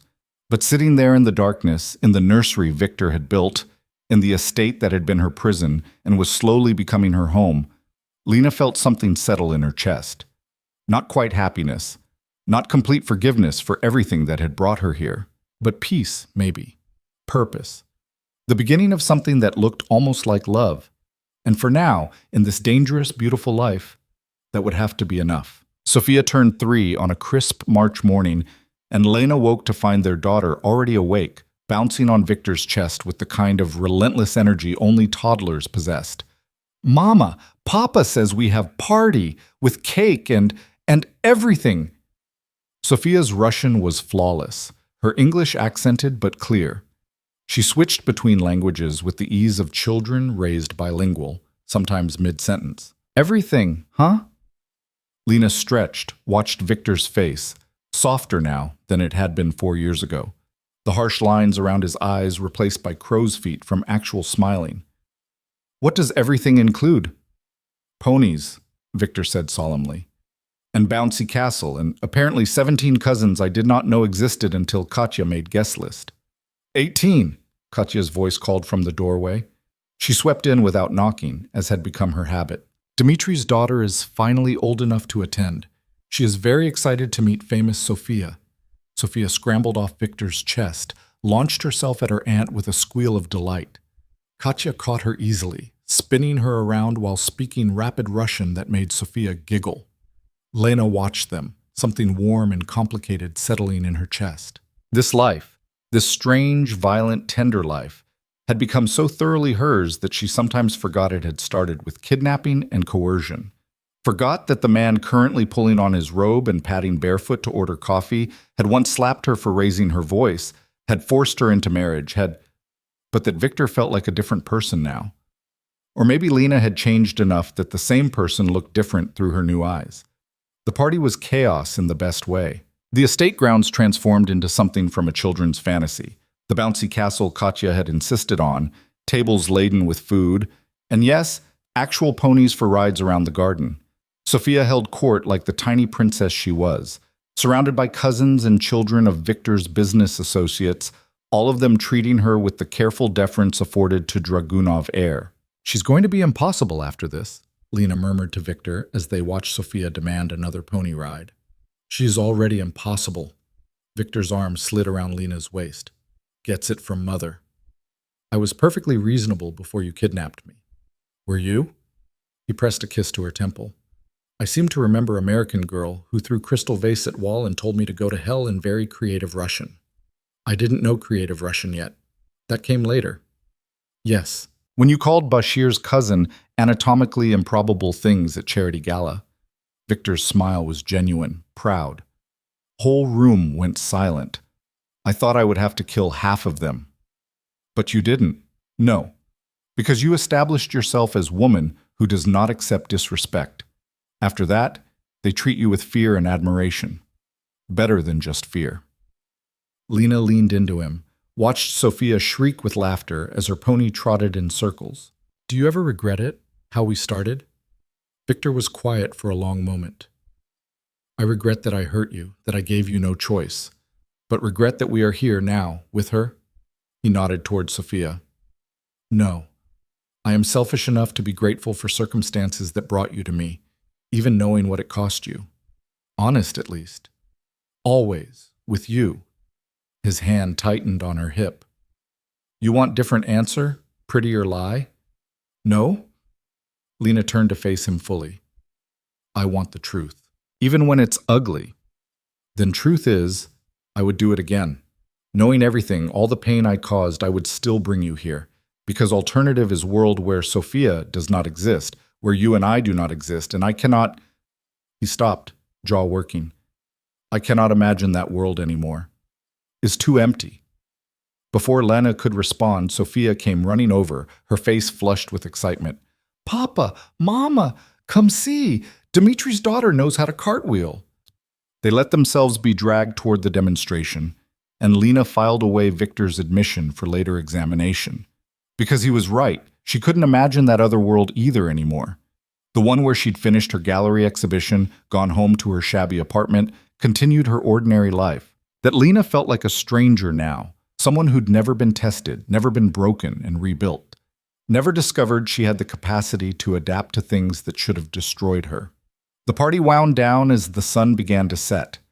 Children were collected by tired parents, the ponies loaded back into their trailer, the bouncy castle deflated and removed. Sophia crashed hard, asleep before they even got her upstairs, chocolate smeared on her face, and her new favorite stuffed animal clutched in small fists. "She had good birthday," Victor said, watching Lena clean Sophia's face with gentle swipes. "She had perfect birthday." Lena tucked the blanket around their daughter. "You're good at this. The father thing." "I try." Victor's hand found Sophia's hair, smoothed it back from her forehead. "Every day I try." They retreated to their own suite, both exhausted in the pleasant way that came from successful celebrations. Lena was brushing out her hair when Victor's phone rang, the specific ringtone that meant business, serious business. His face went carefully blank as he listened.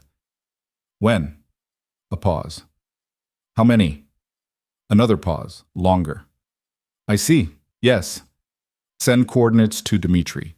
I will be there in 20 minutes. He ended the call, and Lena saw the transformation happen in real time, family man Victor receding, crime lord Victor emerging like a shadow beneath skin. What happened?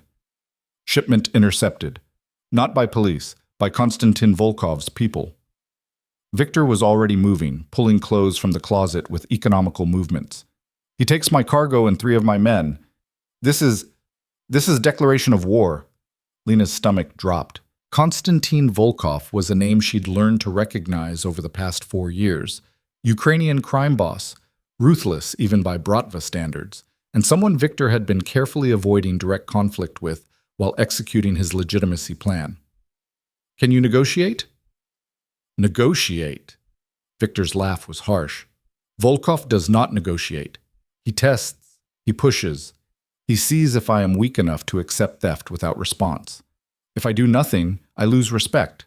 Lose respect, lose control. Lose control.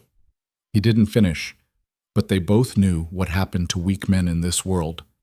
Then what do? I respond. Victor strapped on his shoulder holster, checked his weapon with practiced efficiency. Overwhelming force, clear message. He takes 3 of my men, I take 6 of his. He steals 1 shipment, I destroy his primary warehouse. Escalation until he understands the cost of challenging me. And if he escalates back? Victor met her eyes, and for a moment she saw the fear beneath his controlled exterior. Then we prepare for war, and you and Sophia stay here, protected, while I handle it. Victor, no. He crossed to her, gripped her shoulders. This is not negotiable. You are kept safe, always, no matter what happens. He kissed her, hard, possessive, tasting like goodbye even though he was only leaving for a few hours. Then he was gone, and Lena was alone with the sound of cars starting in the courtyard and the knowledge that the piece they'd built was fragile as glass. She checked on Sophia 3 times that night, unable to sleep, unable to do anything but wait and imagine worst-case scenarios. When Victor finally returned at 4 a.m, blood on his clothes and exhaustion carved into his face, Lena was waiting in their sitting room. Is it done? For now. Victor stripped off his shirt, revealed bruises forming across his ribs. Warehouse destroyed, 7 of his men dead. My men recovered. Message delivered. You're hurt. Is nothing. Volkov's enforcer got lucky shot. Victor moved to the bathroom, turned on the shower. But he is dead now, so his luck runs out. Lena followed him, watched him strip and step under the water, washing away blood and violence with the same methodical precision he applied to everything. She should have been horrified, should have been reminded of exactly who she'd married, what world she'd brought Sophia into. Instead, she found herself stepping into the shower with him, helping wash the blood from his back, her hands gentle on his bruises. You don't have to, Victor started. Shut up. Lena worked shampoo through his hair. This is what partnership means. You go handle the violence. I help you come back from it. This is not life you chose. Nothing about this life was what I chose. She turned him around, made him look at her. But it's mine now. You're mine. Sophia is mine. This whole complicated nightmare is mine. So yes, I choose to help you wash blood off after you commit murder. Because the alternative is pretending the violence doesn't exist.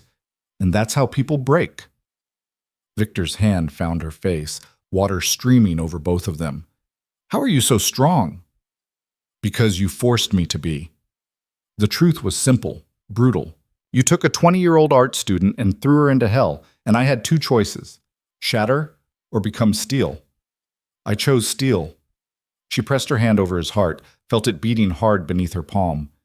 You made me this, Victor. For better or worse, you made me someone who can stand beside you in this world. I am sorry. Don't. Lena cut him off. Don't apologize. Not anymore. We're past that. Way past that. She pulled him down, kissed him with 4 years of complicated history in it. Just be the man who comes home, who walks away from the violence and comes back to us. That's all I ask. They made love in the shower, desperate and urgent, both of them needing the affirmation that they were alive, together, surviving. And afterwards, wrapped in towels and clean sheets, Lena finally asked the question she'd been avoiding. What happens if Volkov doesn't back down? If this becomes real war? Victor was quiet for a long time. Then I send you and Sophia somewhere safe. Switzerland, maybe. Katya has house there, very secure. You stay until I finish this. No. Lena. No. She sat up, looked down at him. You don't get to ship us away like cargo. If this becomes war, we face it together. Here, where I can actually know what's happening instead of sitting in some Swiss chalet imagining worst-case scenarios. You would risk Sophia. Sophia is safest here, surrounded by Dmitri and guards who would die for her. Moving her makes her vulnerable. Transit, new location, unfamiliar security. Lena's voice steadied. I've learned a lot in 4 years, Victor, including that running often gets you killed. We stay, we fight. Together. Victor studied her face for a long moment. Then slowly he nodded. Together. But if I say you go to safe room, you go. No argument. Deal. Over the following weeks, Volkov's response came in careful increments. Not war exactly, but not peace either. Shipments went missing. Deals fell through mysteriously. Lena recognized it as the kind of calculated harassment designed to drain resources and patience without triggering all-out conflict. Victor responded with equal calculation. Financial pressure on Volkov's legitimate businesses, careful redistribution of territory. A chess game played with lives and money, both men testing the other's limits. Sophia, oblivious to the undercurrents, continued being 3 years old with all the chaos that entailed. She started attending a small private school. Well, calling it school was generous. It was really a program for children of wealthy families, held in a heavily secured facility where Sophia learned numbers and letters, alongside kids whose parents were oligarchs, politicians, and yes, other Bratva members. Lena attended her first parent-teacher conference feeling absurdly normal, right up until she recognized two of the other mothers as wives of men Victor had mentioned in security briefings. They greeted her with careful smiles, the kind that acknowledged shared understanding of their world. "Your Sophia is very bright," the teacher said, a kind woman named Anna, who probably had no idea half her students came from criminal families. "But she can be assertive. She told Mikhail yesterday that her papa could buy his papa's house. I had to explain that was not appropriate conversation." Lena bit back a laugh. "I'll talk to her about it." She also defended Katerina from some boys who were teasing her. Anna's expression softened. Very protective of her friends. She said her mama taught her to punch noses if people don't listen to words. Lena paused. She had said something like that during a discussion about self-defense. "I'll clarify about when physical defense is appropriate." Driving home, Sophia chattering about her day from the back seat, Lena caught Dimitri's eye in the rearview mirror. The head of security's mouth twitched. "Something funny?" "Mikhail's father is arms dealer who insults everyone." Dimitri's English had improved considerably over 4 years. "Boy probably deserved to hear truth, and Katerina's mother will be grateful for protection. Her husband is..." He paused diplomatically. "Not kind man." So Sophia is already navigating Bratva politics at 3. Is in her blood. Dimitri's expression grew serious. She will need these skills. Better she learn young, when stakes are low. That night, Victor came home early for once, and Lena was struck by how different he looked from the man who'd kidnapped her. Gray threaded through his dark hair now, and lines around his eyes spoke to years of stress and decision-making. But he moved with the same controlled grace, and when Sophia launched herself at him with a shriek of "Papa!" his face transformed with genuine joy. "How is my fierce girl?" He lifted her easily, even as she grew taller and heavier. "I punched Mikhail," Sophia announced proudly. "But just shoulder, not nose, like Mama said. Teacher said I must use words first." Victor's eyes found Lena's over Sophia's head, amused and questioning. "We're having a discussion about proportional response," Lena said. "Ah, important lesson." Victor set Sophia down. "Go wash hands for dinner. Mama and I need to talk." Once Sophia had run off, Victor pulled Lena close. "She punched someone." Mikhail Fedorov was being a little shit, apparently. Sophia defended a friend. Lena leaned into him. "I'm raising a tiny violent person." "You are raising strong person who protects those weaker. This is a good thing." Victor kissed the top of her head. "In our world, this is survival." "I know. I just..." Lena stopped, tried to articulate the complicated feeling. "I want her to be good. Not just strong, not just smart. Good, kind. The kind of person who uses violence only when absolutely necessary, not as first option." "Then we teach her this." Victor's hand found her face, tilted it up. "We show her that strength without mercy is cruelty, but mercy without strength is weakness. Balance. Like you. I'm not balanced. I'm barely holding it together most days." "You are strongest person I know." Victor's voice was fierce. "You survive me." Survive Chechens, survive this life, and you do it with grace and humanity intact. If Sophia becomes half the person you are, she will be extraordinary." The compliment settled warm in Lena's chest. Before she could respond, her phone buzzed, an international number she didn't recognize. She almost didn't answer, but something made her pick up. "Lena?" The voice was familiar and impossible. "Lena, it's Mom." The floor tilted. Lena gripped the phone tighter, her eyes finding Victor's. "Mom?" She hadn't heard her mother's voice in 4 years. The supervised calls had stopped after Sophia's birth, Victor deeming them too risky. "How are you? I know I'm not supposed to call. I know the rules Victor laid out. But honey, I'm sick." Her mother's voice cracked. "Cancer, stage 3. The doctors say I have maybe a year, and I need to see you, to meet my granddaughter before— Where are you?" Lena's voice came out strange, distant. "Still in Arizona. I can come there wherever you are. Victor's people can arrange it, right? Please, Lena. I know I wasn't there for you. I know I failed you after the divorce, but please don't let me die without meeting her." Lena ended the call with shaking hands. Victor was already on his phone, speaking rapid Russian to someone. When he finished, his expression was grim. "Is true. She has pancreatic cancer. Diagnosis confirmed 3 weeks ago." "You already knew." "I monitor her, always, for safety reasons." Victor's jaw was tight. "I was waiting to see if she would reach out before I told you." "And if she hadn't, you would have just— What? Let me find out after she died?" "I would have told you in time to say goodbye."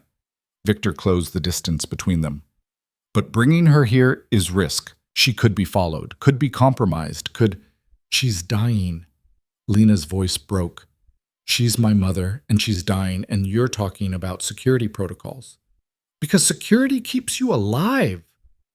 Victor's control cracked slightly. "You think I want to be man who keeps dying mother from daughter? But I must think about Sophia, about you, about— Then think about this." Lena met his eyes. "I have spent 4 years in your world, playing by your rules, becoming the person you needed. I have never asked you for anything that wasn't about survival or Sophia, but I'm asking now, Victor, please, let me see my mother before she dies." The silence stretched between them. Finally, Victor exhaled slowly. 3 days. She comes here, secured location, full security detail. Dimitri's team will escort her from the moment she leaves Arizona. She stays in guest house, not main estate. Visits supervised. And if I see any indication of threat, any suggestion she is being used, she goes home immediately. I understand." Lena's throat was tight. "Thank you." Her mother arrived 5 days later, thinner than Lena remembered, her skin carrying the gray tint of serious illness. They stood in the guest house living room, staring at each other across years of silence and betrayal, and Lena didn't know whether to hug her or scream at her. "You look good," her mother said finally. "Healthy. Happy, even." "I'm alive." Lena's voice came out flat, which is more than I could say with certainty 4 years ago. "Lena, I'm so sorry. Your father told me what he'd done, and I tried to—" She stopped, seemed to deflate. "I tried to do nothing. I was so angry at him, so hurt by the divorce, that I told myself it wasn't my problem, that you were an adult and could handle yourself. I failed you." "Yes, you did." The truth was brutal but necessary. "You let your ex-husband sell your daughter to pay gambling debts, and you did nothing." Her mother's face crumpled. I know, and I've lived with that every day. I wanted to call, wanted to reach out, but Victor's people made it very clear that any contact would put you in danger, that I needed to stay away, and Tears spilled over. I was relieved. I was so goddamn relieved to have an excuse not to face what I'd allowed to happen. Lena stood there, feeling nothing and everything. This woman had given her life, raised her, then abandoned her when it mattered most. The anger was old and deep, but so was the grief. "There's someone you need to meet," Lena said finally. Sophia was playing in the garden under Dimitri's watchful eye, her dark hair catching sunlight as she chased butterflies with the focused intensity she applied to everything. She looked up when Lena and her mother approached, her expression curious but not afraid. "Sophia, this is your grandmother," Lena said in English. "My mother." Sophia studied the stranger with Victor's assessing gaze. Then, in careful English, You are sick. Mama said you're sick. Yes, sweetheart. I am. Lena's mother knelt carefully, bringing herself to Sophia's level. But I wanted to meet you very much. You're beautiful. I know. Sophia's honesty was brutal. Papa says I look like Mama. Mama is most beautiful woman. Despite everything, Lena's mother laughed. Your papa is very smart. And right. Over the next 3 days, Lena watched her mother and daughter form a tentative bond. Sophia, who'd never known grandparents, Victor's parents were long dead, casualties of the same violent world their son inhabited, was fascinated by this new person who told stories about Lena's childhood and taught her card games. But it was during a quiet moment on the 3rd day, after Sophia had gone to bed, that Lena and her mother finally had the conversation they'd been avoiding. He loves you, her mother said, watching Victor through the window as he stood talking to Dmitri. I see it in how he looks at you, how he positions himself between you and any potential threat. This is real. It's complicated. I imagine it is. Starting with kidnapping and coercion tends to complicate things. Her mother's voice was dry. But Lena, are you happy? Really happy? Not just surviving? Lena considered this carefully. I'm content. Most days. I have Sophia. I have purpose. I have a partnership with Victor that's become something real. But happy? She paused. I don't know if I'm allowed to be happy about a life that started with violence. Why not? Her mother shifted, wincing at pain she tried to hide. You didn't choose how it started, but you chose how it continued. You could have let it break you, poison you. Instead, you built something. That's worth happiness, even if the foundation is ugly. You're very philosophical for someone who abandoned me. I'm dying. Her mother's smile was sad. Death makes you either bitter or philosophical. I chose philosophical because bitter seems exhausting. When it came time for her to leave, they stood in the courtyard while Dimitri's team loaded her bags. Sophia clung to her grandmother's legs, crying in the way 3-year-olds do when they don't understand that goodbyes can be forever. Will you come back? Sophia asked through tears. I don't think so, sweetness. Lena's mother smoothed Sophia's hair. But I'll think about you every day, and you'll remember me, won't you? I remember everything, Sophia said solemnly. Papa says I have elephant memory. Elephant memory, Lena corrected gently. And yes, you do. After Sophia was handed off to her nanny, Lena and her mother faced each other. The words that needed saying piled up between them. Apologies, recriminations, forgiveness neither of them knew how to offer. Thank you, her mother said finally, for letting me come, for letting me know you're, she gestured vaguely, as okay as anyone can be in this situation. I'm more than okay. The truth surprised Lena even as she spoke it. I'm actually building something here. Not just surviving, but building. A family, a life, a future I didn't know I wanted. Then I'll die easier, knowing that. Her mother pulled her close, held tight despite the pain it clearly caused. I love you. I failed you, but I love you. Please remember that. I will. Lena held her mother, this woman who'd given her life and then abandoned her, and found that somewhere in the past 4 years she'd learned forgiveness was possible, even when it wasn't earned. Go rest. Let the doctors help. And Mom, she pulled back, met her eyes.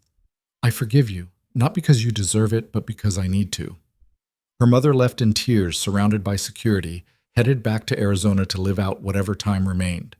Victor found Lena standing alone in the courtyard an hour later, staring at nothing. You did good thing, he said quietly, letting her come. Did I? Or did I just need closure before she died? Both can be true.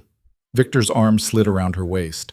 You gave dying woman chance to meet granddaughter and ask forgiveness. This is mercy. Mercy is strength. Since when do you believe in mercy? Since you taught me. Victor turned her to face him. 4 years ago, I did not believe in second chances, in forgiveness, in anything soft. But you, his hand found her face. You forgive what cannot be forgiven. You build what should not be possible. You teach me that mercy is not weakness, but choice. Powerful choice. Lena looked up at this man who'd stolen her life and somehow given her a different one. Do you think I'll ever be able to say I love you without qualifiers? Without remembering how we started? I hope not. Victor's answer surprised her. I hope you always remember. Always hold me accountable for what I took. Because the day you forget is the day I become comfortable with being monster again. His thumb traced her lower lip. Your memory keeps me honest. Keeps me trying to be better. I need that. That's a lot of responsibility. Yes, but you are strong enough to carry it. Victor kissed her forehead. You are strong enough for anything. 6 months later, Lena's mother passed away in a hospice in Phoenix. Victor arranged for Lena to attend the funeral, though the security presence was so heavy that other mourners asked if the deceased had been someone important. Lena stood at her mother's grave with Sophia on one side and Victor on the other, and said goodbye to the last remnant of her old life.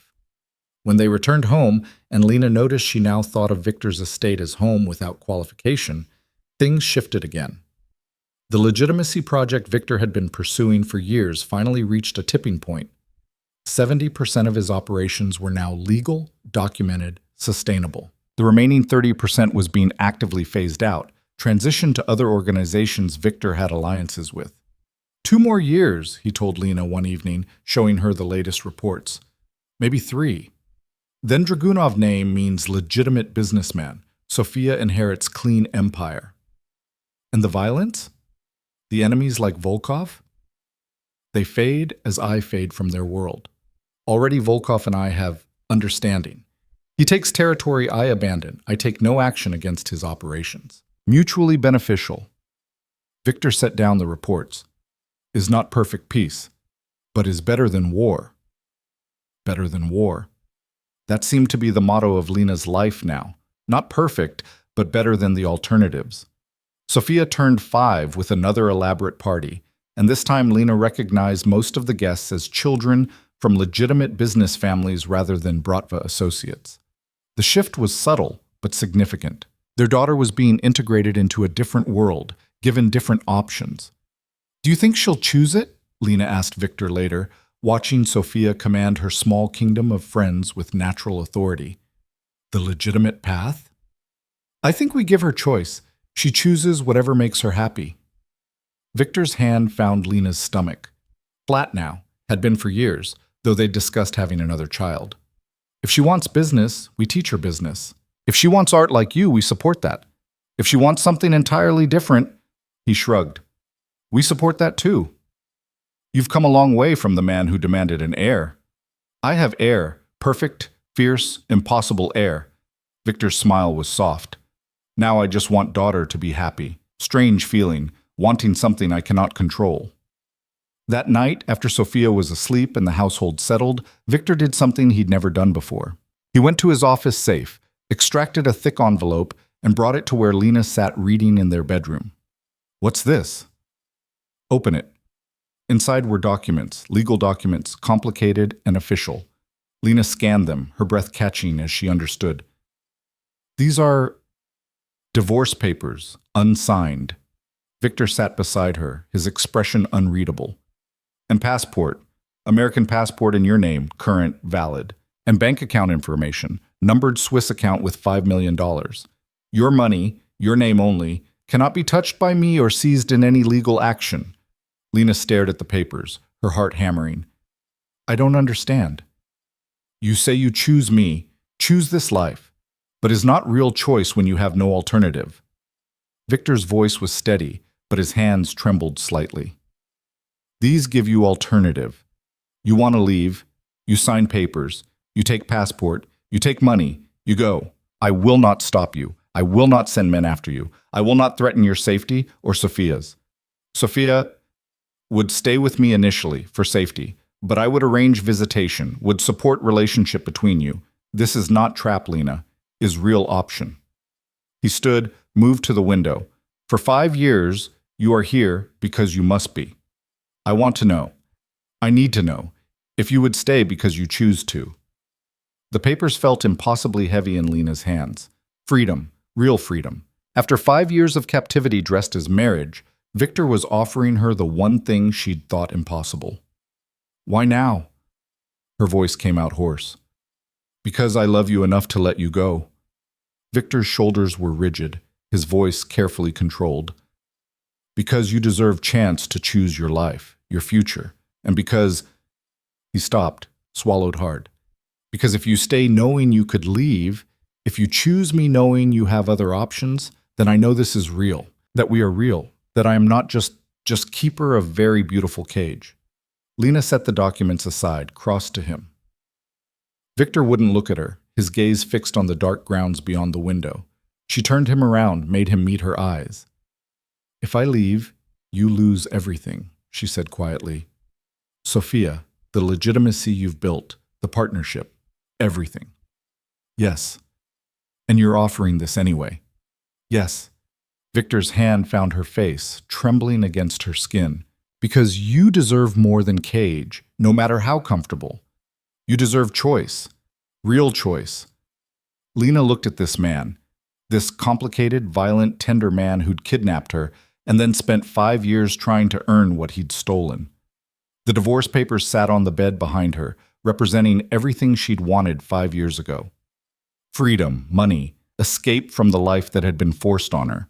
And standing here looking at Victor, she realized she didn't want it, not because she was too broken to leave, not because she was afraid of his retaliation, but because somewhere in the past 5 years, this had stopped being his life and become hers.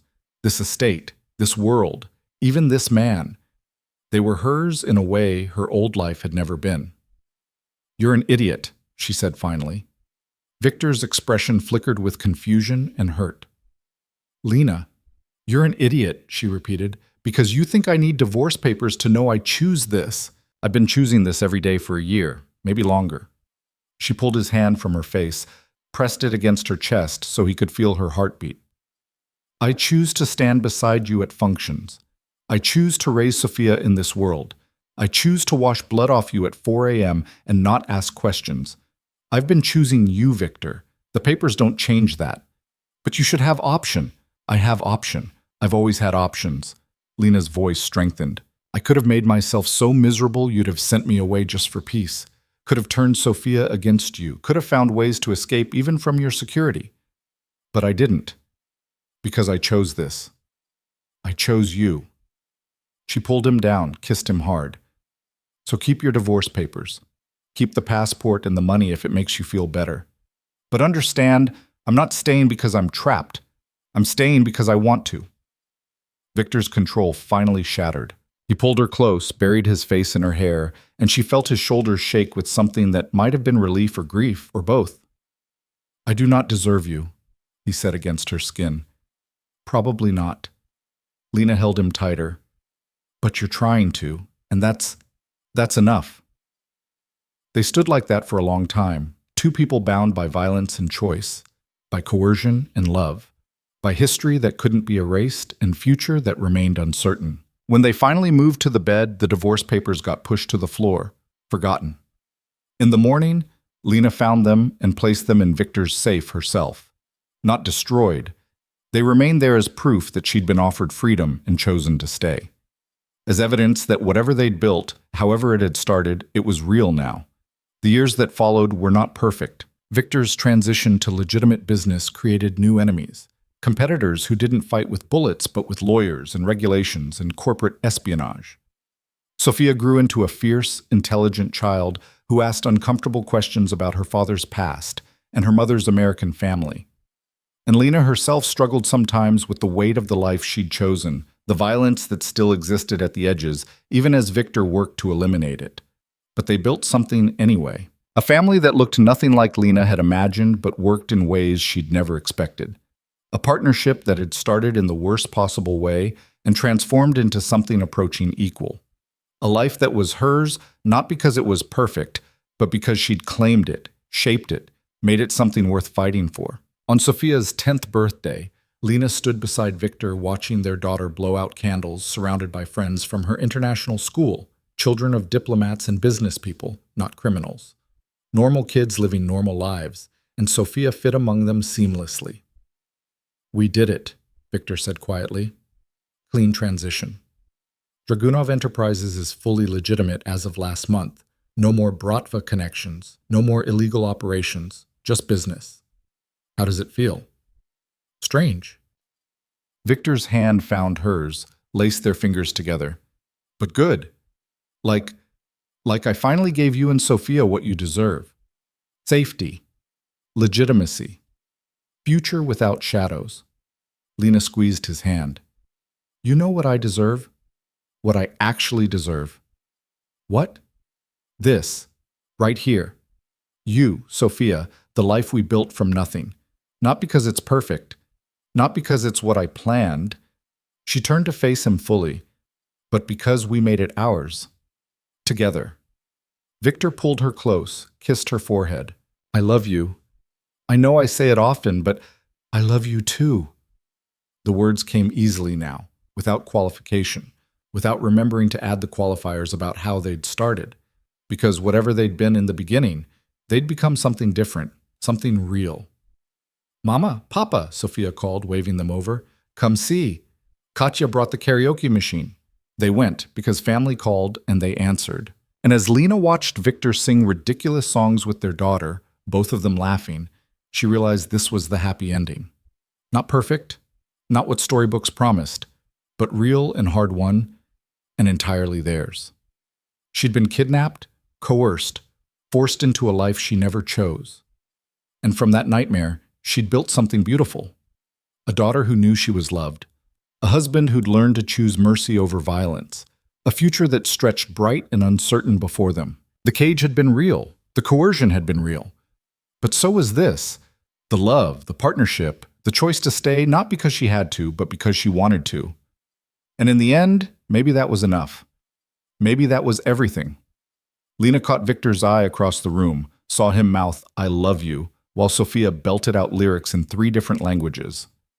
She mouthed it back, meaning it, choosing it, claiming this beautiful, terrible, perfect life as completely and irrevocably hers. It wasn't the story she'd written for herself, but it was the story she'd survived, transformed, and ultimately learned to love. And that, Lena thought, as she joined her family in the chaos of birthday karaoke, was its own kind of freedom. The best kind. The kind you chose.